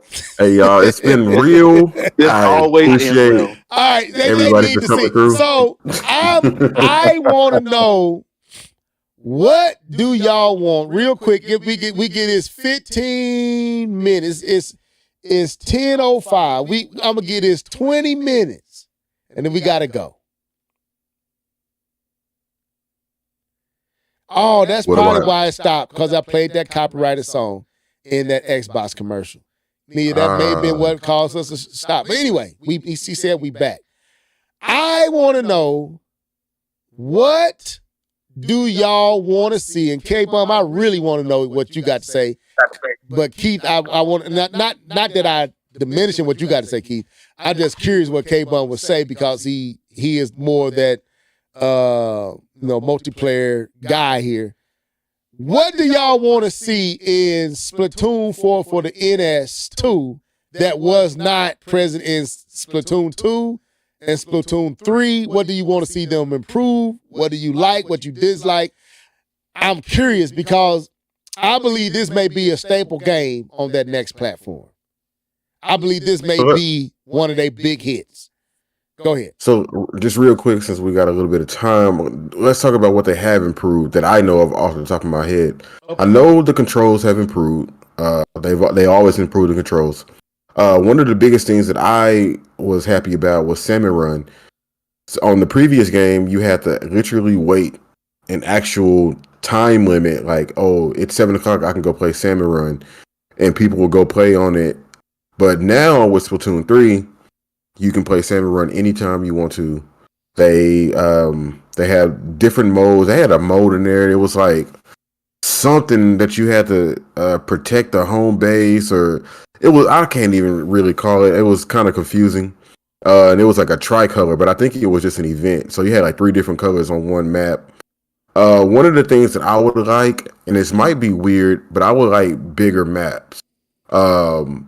To me, it's so close that it's kind of even like, I'm not that good at the game anymore, and I don't play it like that. I'm not a what you call a sweaty. I'm not sweaty, okay? And so I don't play like that. So the moment I step out there, I'm getting blasted. I'm getting blasted. These dudes are good, and it doesn't help that their clothing is maxed out. And mine is like, I'm still using like level 2 stuff, and their stuff is maxed out. They've just been playing a lot longer. So I think bigger maps would help. I would love a better, stronger linear single player campaign, as opposed to the multiple collection of stages. Like, you're not Mario. Make it a linear stage, because they got a storyline there. And it's, you know what I mean? So I think a linear main game campaign, bigger maps, and of course more modes as far as like multiplayer, and also just to separate the pro players and the novices like me. I'm a novice, so that's off the top of my head. Bigger maps, better weapons. What was the other one? Bigger maps, better campaign, like a more linear, streamlined campaign. And to separate the novices from the pros. Okay. Better campaign. If you reach a certain level, you shouldn't be playing with me. Okay, K-Bum, because this is one of the few titles that you would jump on with us on the Switch was Splatoon. And I ain't gonna say you loved it, but you seem to like it at least enough to way, hey, bro, I might want to play the third one. Hey, y'all go buy it. I'm gonna fly it, and we not gonna play but 3-4 times because we could never connect. But when we did play, Mr. K-Bum, what was your take, and what would you like to see improve with the NS2? And I want the people in the comment section to share their thoughts too. Go ahead. So I think Splatoon is, as far as a first-person shooter, it's an average first-person shooter. It set itself third-person shooter. It sets itself aside by its content and its theme makes it unique, right? So that makes Splatoon a unique shooter. But if we're comparing it to some of the giants of the shooting genre, then we have to kind of compare how it works. So let's start down the list of what I think should be improved. Like I said, I think it's average. I think it's something that is fun, but to me, it doesn't have what it needs to make me keep coming back and playing it for the long run. So let's to my list of things that I think should be improved with Splatoon 4. One, if it's a pain to group up, you have failed at your game. If you are a multiplayer game and you have hoops and loops to jump through just to join, you have failed. One of the reasons that we had issues with Helldivers was beginning of the game, the whole grouping up thing at the beginning of the game. That almost turned you off of ever wanting to play the game again. Luckily, they fixed the issues. But we got to get back on. We gonna get back on here. I want to play Helldivers some more, man. Just shoot the word out. Just shoot out the back signal, and we'll hop on. But you have to fix it, man. You got to make it easier for people to join. You have to make it easy for people to stay in games, to continue playing. Like it's a hassle to get into games with groups. It's a hassle to continue to play. It's not a fun experience when it comes to that. And if you call yourself a multiplayer, you have to make it easy for people to come together and play. Now, I want to interject just for a second. Everything that you just mentioned vastly improved. If you were to play it today, you would be like, "Whoa, they actually improved." It's stable. Like Nia said, it's easier to get in games. Me and her was playing a lot of this over the summer, so just wanted to That, put that that's out that's there. that's awesome. But when your player base leaves already, you can't tout that as a win. Hey, I didn't say it's And a win. Just saying they did okay, improve okay, it. you have to. So when you come out with the next one at launch, Keith you said, "Hold need. up, sir. I'm just trying to tell you they did good. You don't have to punch me now." No, stop it, Tyson. You have to you have to make that a seamless process. Two on my list of high things: communication. Like we got to do something about this in-game communication. This being able to having to jump through these hoops and loops just to communicate with one another, having to go into Discord and every phone call. You you're a multiplayer. Make communication easy. Make communication great again. I saw it. I saw it. Because I was thinking it too. I was like, he finna say it. That's the whole point of playing with friends. It's communicating, and if it's a strategy type game, you need to have strategy to communicate for the strategy. So they got to fix that, man. Um, next on the list is to me, I Call of Duty is like a slot machine when you level up and you're looking towards the next level up. I am bored at Splatoon's leveling system. It is boring. I don't look forward to leveling up to the next level. I'm not excited when I level up to the next level. One of the reasons why Call of Duty is so addictive is that it's almost that slot machine type of. Sorry. Okay, is that me? They have that No, I slot was trying to do machine. something. No problem. The slot machine type of leveling system that makes you want to work toward the next level, or you can see this gun that you really want, and or this attachment that you need. Like you unlock the gun, and then you unlock the attachments, and so you got to play so much just to get the attachment unlocked. Right? It gives you incentives to play for long time. And I don't think Splatoon does that. It doesn't. The hamster wheel is very short when it comes to Splatoon. So I'll stop here. It'll be my last one. I probably have some more in the barrel, but I'll leave it for this one. You have to with almost any shooter at this point. At the way that console gaming works at this point, and even PC gaming works, you have to and keep. You said this. You have to be able to give the sweaties what they need, Hmm. and you have to be able to give the casuals what they need. That is just how gaming works now. If we look at Overwatch, Overwatch has a unranked version of Overwatch that the casuals usually play at. Then they have a competitive mode that the sweaties usually play in, right? And Call of Duty has the same thing. Apex has the same thing. They have a rank mode, unranked mode. They have incentives in each bracket for you to go down that path, and gives you a reason why you should stick to the casual piece, and give you a incentive to why you should go down the route of um, the sweating. And one thing I think they also need to do, and like I said, I thought my last one, but this is my last one.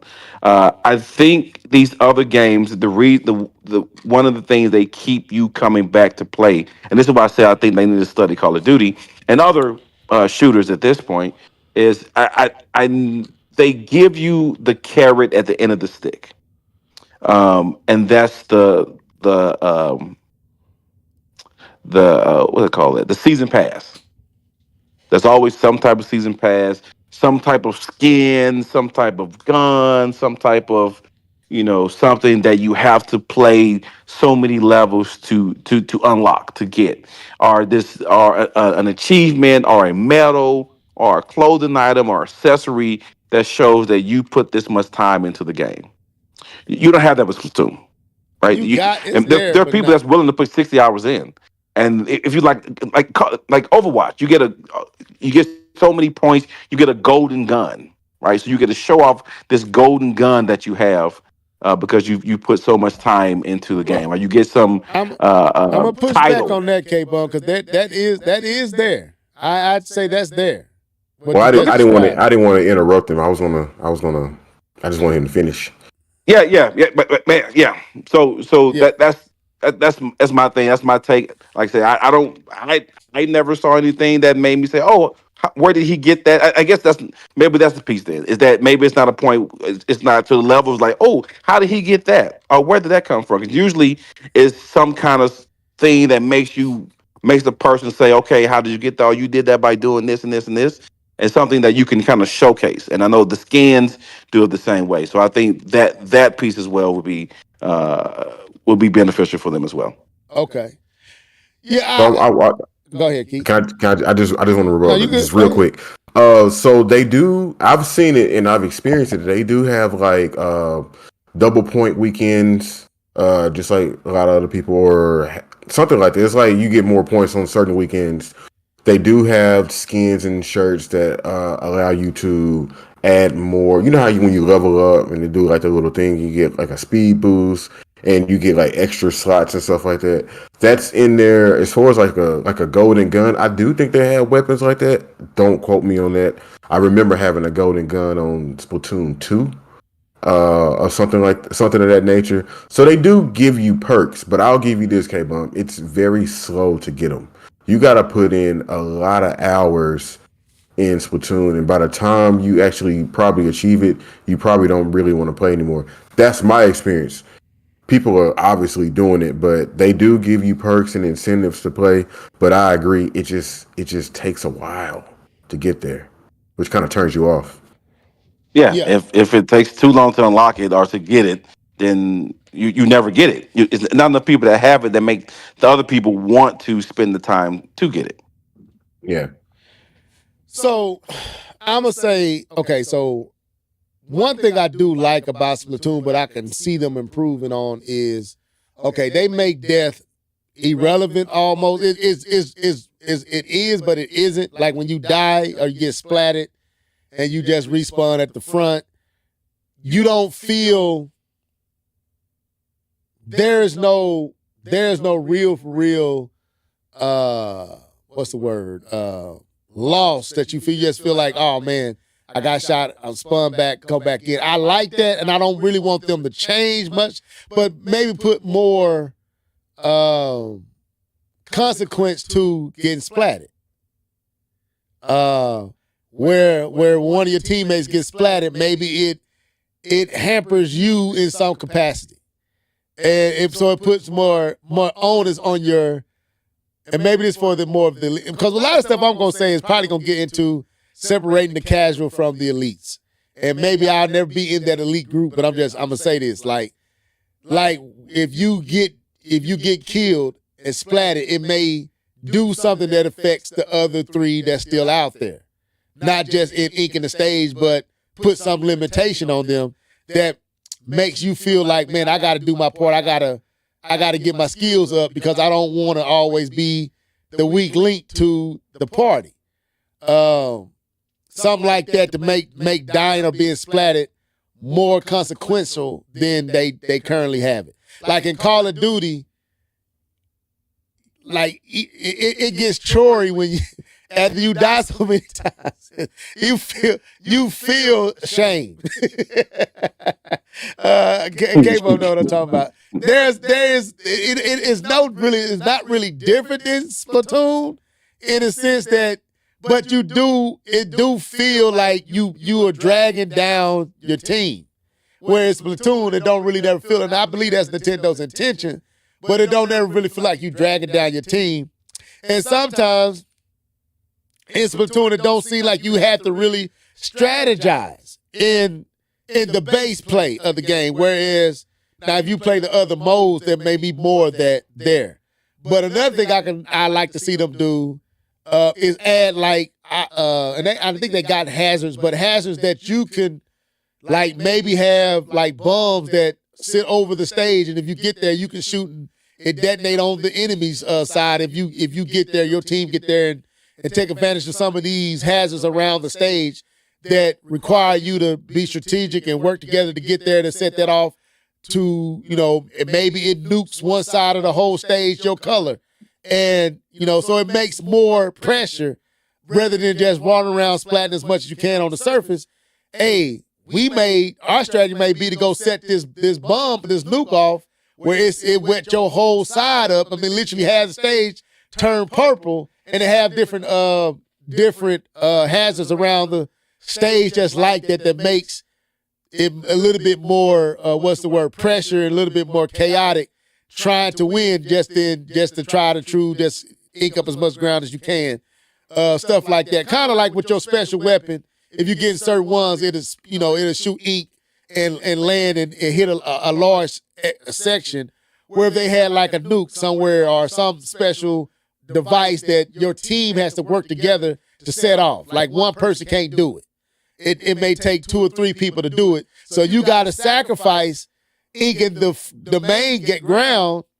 If you go ink this, it's going to be harder to do it. But if you set it off, you can ink almost half the stage, your color. But it takes like almost like in Helldiver, when you got to set those bombs off and one person got to do the stuff and the other person got to watch as they setting out and wait for it to do its countdown and all that stuff. And you still got to stuff like that, like implement some stuff like that to kind of switch up the gameplay a little bit. I like what Keith said, and I was kind of going there, make bigger maps, have points to where your snipers and different ones know that's for the snipers. See what I'm saying? Like, to me, it's a lot of things they can do to make Splatoon even that much more engaging. Better weapons, more diversity within the weapons. Like, I know Splatoon has a lot of weapons, but after a while, they all start to feel kind of the same. Once you get one paintbrush or one, what's the big rolling brush, they all feel similar after a while. And you got another one, but it's only that much, it's only slightly different from the other one. There's nothing like where in Call of Duty, those guns be totally different. And they have totally different feels, and it requires you to learn them different. Whereas Splatoon, you may have a lot of different weapons, but they all kind of, sometimes like if you get a sniper, one just may shoot a little faster or a little farther or just a little bit more accurate, but it's not really that much different. Because I found that. Go ahead. I just want to add this part. That's because although the main weapons are the same, it's your sub weapons that you're switching out. So you might have 2 snipers that pretty much do the same thing, but one of them might have a boost where you give it to your teammates, and the other one may actually have grenades. So you have to make that choice, like, which one do I want to use? And I feel like they just should make even with the side weapon, they should make the actual weapon be like snipers feel different. So you forced to choose, okay, which sniper rifle am I going to use? Because they do handle different. It's not just a different color or, hey, this one shoots a little bit more ink, but it's not that much different. Like they should put it to where you really have to, man, if I get this one, it's going to do this specific thing. And, the side weapons may do that, but you might, but you're right. It does do that. Another thing is graphics. Splatoon hasn't looked different at all. And I really want a visual bump and more detailed environments. I think they can really do some stuff. The other thing is their campaign. One thing, I liked the first campaign. I did not like Splatoon 2 and Splatoon 3's campaign. And I never finished neither one of them because it just felt chory after a while, like especially Splatoon 2. That campaign just felt overly chorey, overly unnecessary, trying to, I guess, get enough orbs or whatever to light up whatever thing to go to the next. It just didn't keep me. The storyline didn't keep me. It wasn't engaging enough to keep my attention. And I stopped caring. Like within hours of starting the campaign, I stopped caring. So if they can add like a real for real fleshed out campaign to where it feels important and feel like something I need to experience, a storyline that's really engaging and a little bit more linear in the progression of to the next stage, not requiring me to do a whole bunch of collectathons to go to the next one, is more simplistic, but actually putting a lot more diversity, a lot more creativity in the actual stage itself, rather than just making a lot of having to get so many points to move on.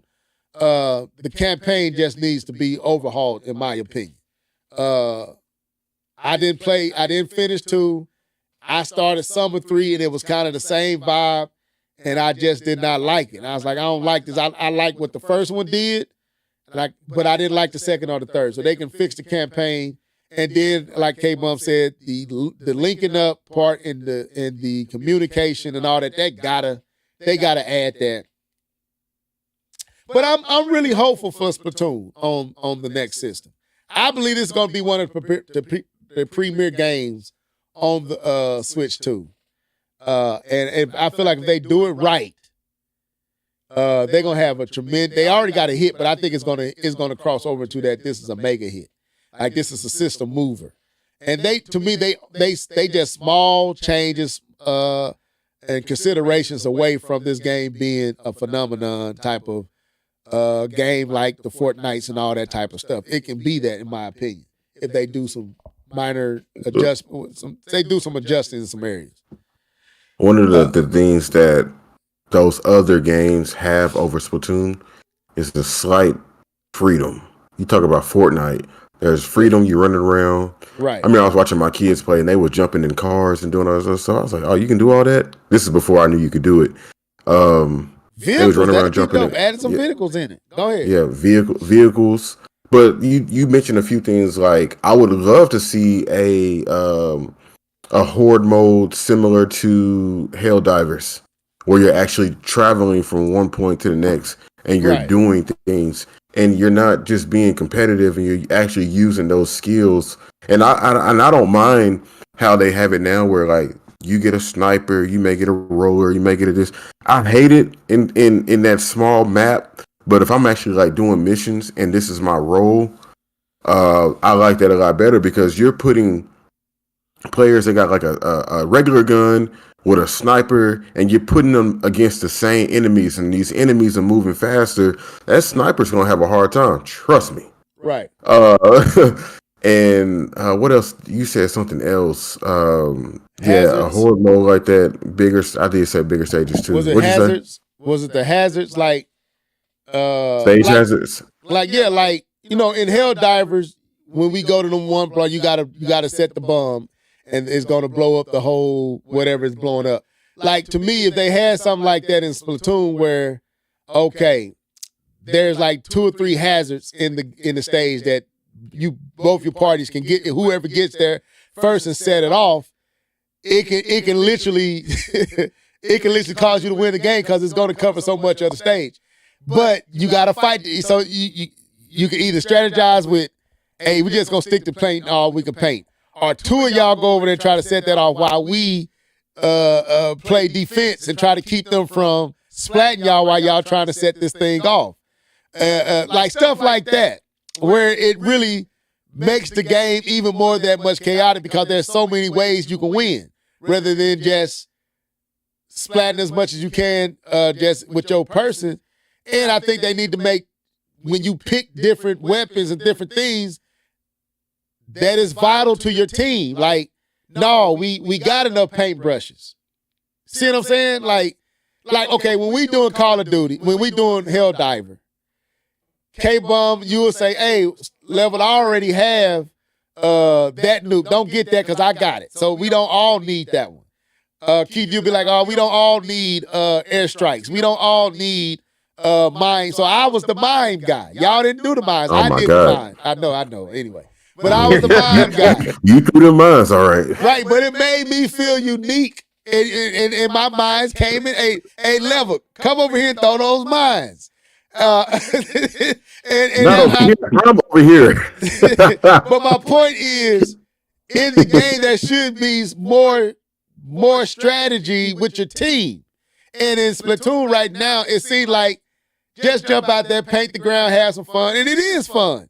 But you don't feel like you really got to work as a team for real, for real. You just ink it as much as you can in that short amount of time. Whereas if you had to be a little, and I know there's other modes where you do have to work that way, but the main game should have some of those elements as well. That's what I'm saying. But those things, I think if they did that, and especially voice chat, connection, and just making the game a little bit more demanding on you as the player, which, you know, Nintendo tries to remove that.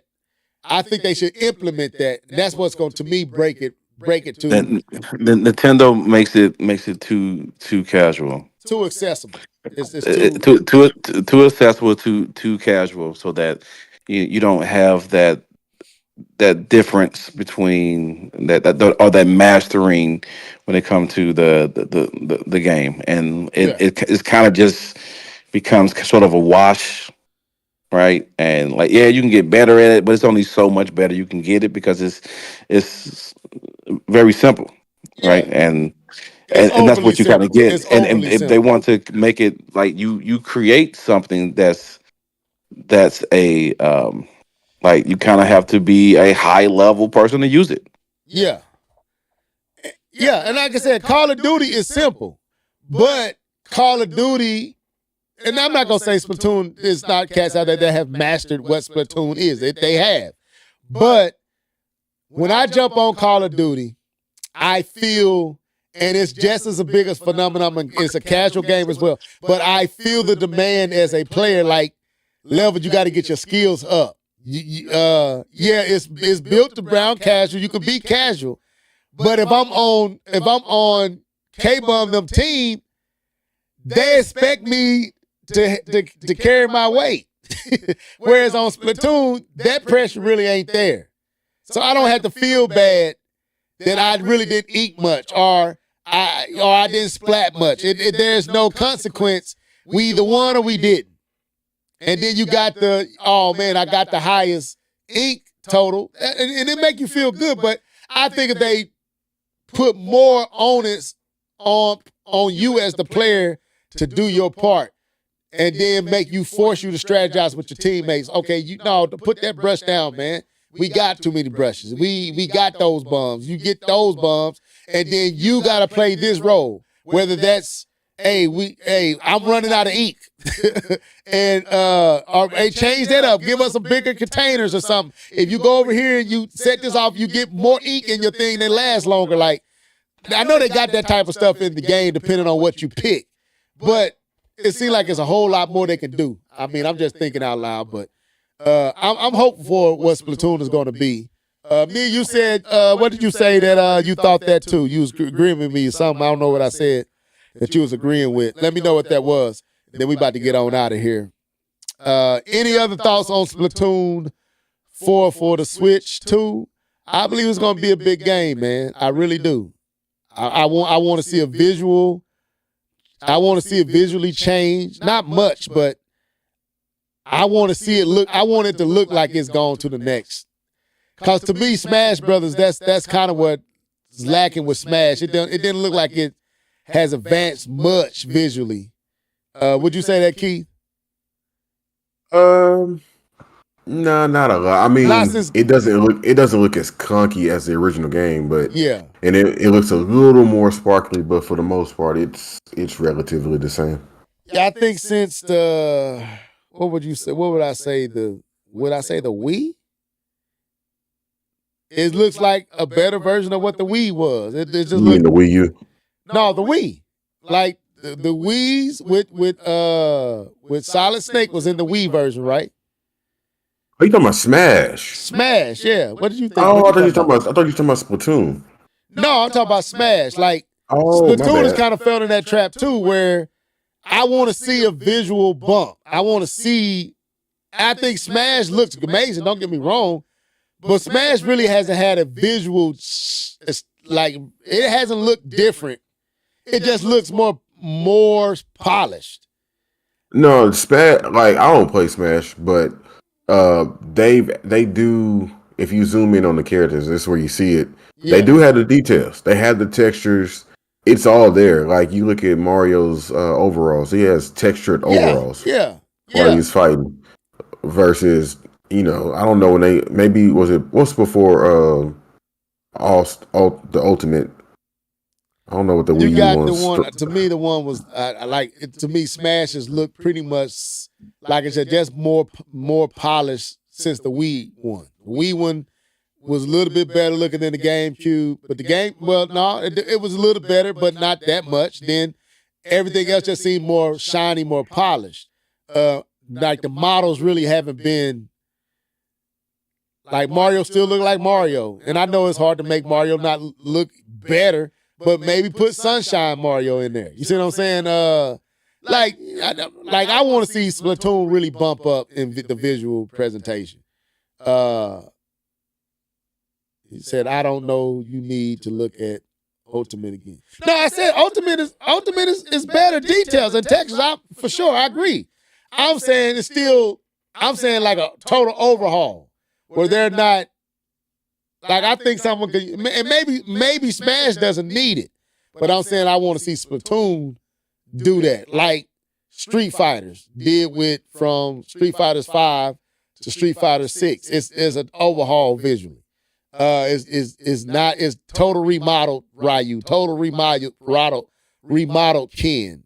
They totally remodeled. Like, I want to see that with Splatoon for the new system. I don't want them just take these assets, bump up the poly, bump up the HD, and that's it. I want to see like man, that looks so good. Like, keep the same aesthetic, but really bump it up, and maybe.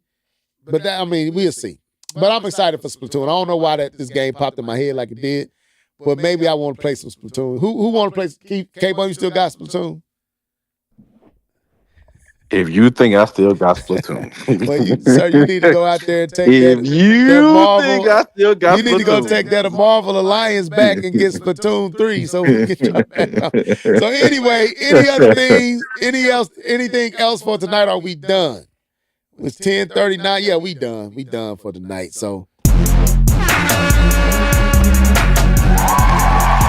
we finished.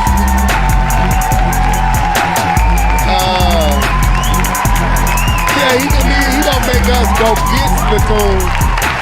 Yeah, he don't have Splatoon no more. I mean, you can take yours down to GameFly.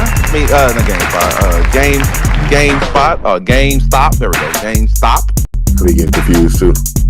I called it everything but what it's supposed to be named. But I'm gonna let you guys sign out. I'm start with you, Mr. Norris. Go ahead, bro. Go and sign out. Yes, sir. I don't want to yawn in the mic. Man, great show.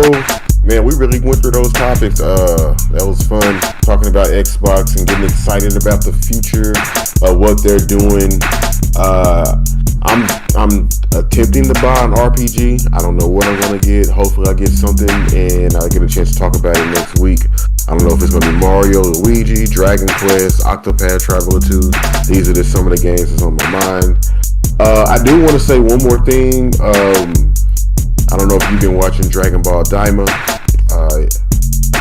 I really appreciate this show. I know it's Akira Toriyama's last real project, but I do want to say it's a fun show. It kind of harkens back to that Dragon Ball world where they go on adventures, and it ain't just all about high powers and all this other stuff that Z introduced. So if you get a chance, watch Dragon Ball Daima. I didn't think I was gonna like it. I didn't want to see no kids, but I actually like it. It's really charming and fun. So, but yeah, until next time, folks. No, I haven't watched any of those episodes yet. I may check it out, but I haven't checked it out yet. Go ahead, Mr. Bomb. It's your floor, is yours. No, man. I enjoyed the podcast. Enjoyed chatting it up. I thought we had good topics. We had good conversation. So I don't have too much to say, but have fun. Okay. Thank you, comment section. All right. So shouts out to Alistair. He said, "Are you watching the fight this weekend?" Yes, sir. Yes, I am. I plan to tomorrow night. Do y'all think Mike Tyson gonna knock this brother out? I don't know, but I'm praying for it. I just hope it's a real fight. I don't want nothing fake. I don't want nothing turned up. I don't care. I don't care if it's fake. I don't think he's gonna go through all this training to get in there and fake. I think he's gonna fight Jake Paul. Maybe not Roy Jones, but I think he's gonna fight Jake Paul. Or which Paul, whatever Paul it is. I want him to knock him out. I really do. I want him to put him to. Yeah, I want to see KO. I want to see that. Shouts out to Mia keeping us company. Cherry Man was up in here. It wasn't that many of y'all that commented tonight, but thank all of you for tuning in. Go on out there and buy a PlayStation 5 Pro, man. Help Sony out. They need your help. Don't buy it from the scalpers, though. Go and spend that $800. K-Bum, we need to know how this thing is. Go on out there and buy it, man. You know you want it. You know you want it, K-Bum. False. But anyway, thank y'all for tuning in. Okay, I know you heard them crickets too. Yeah, I heard. We'll be back next week, same time, same place. Till then, y'all be blessed. Deuces. Peace.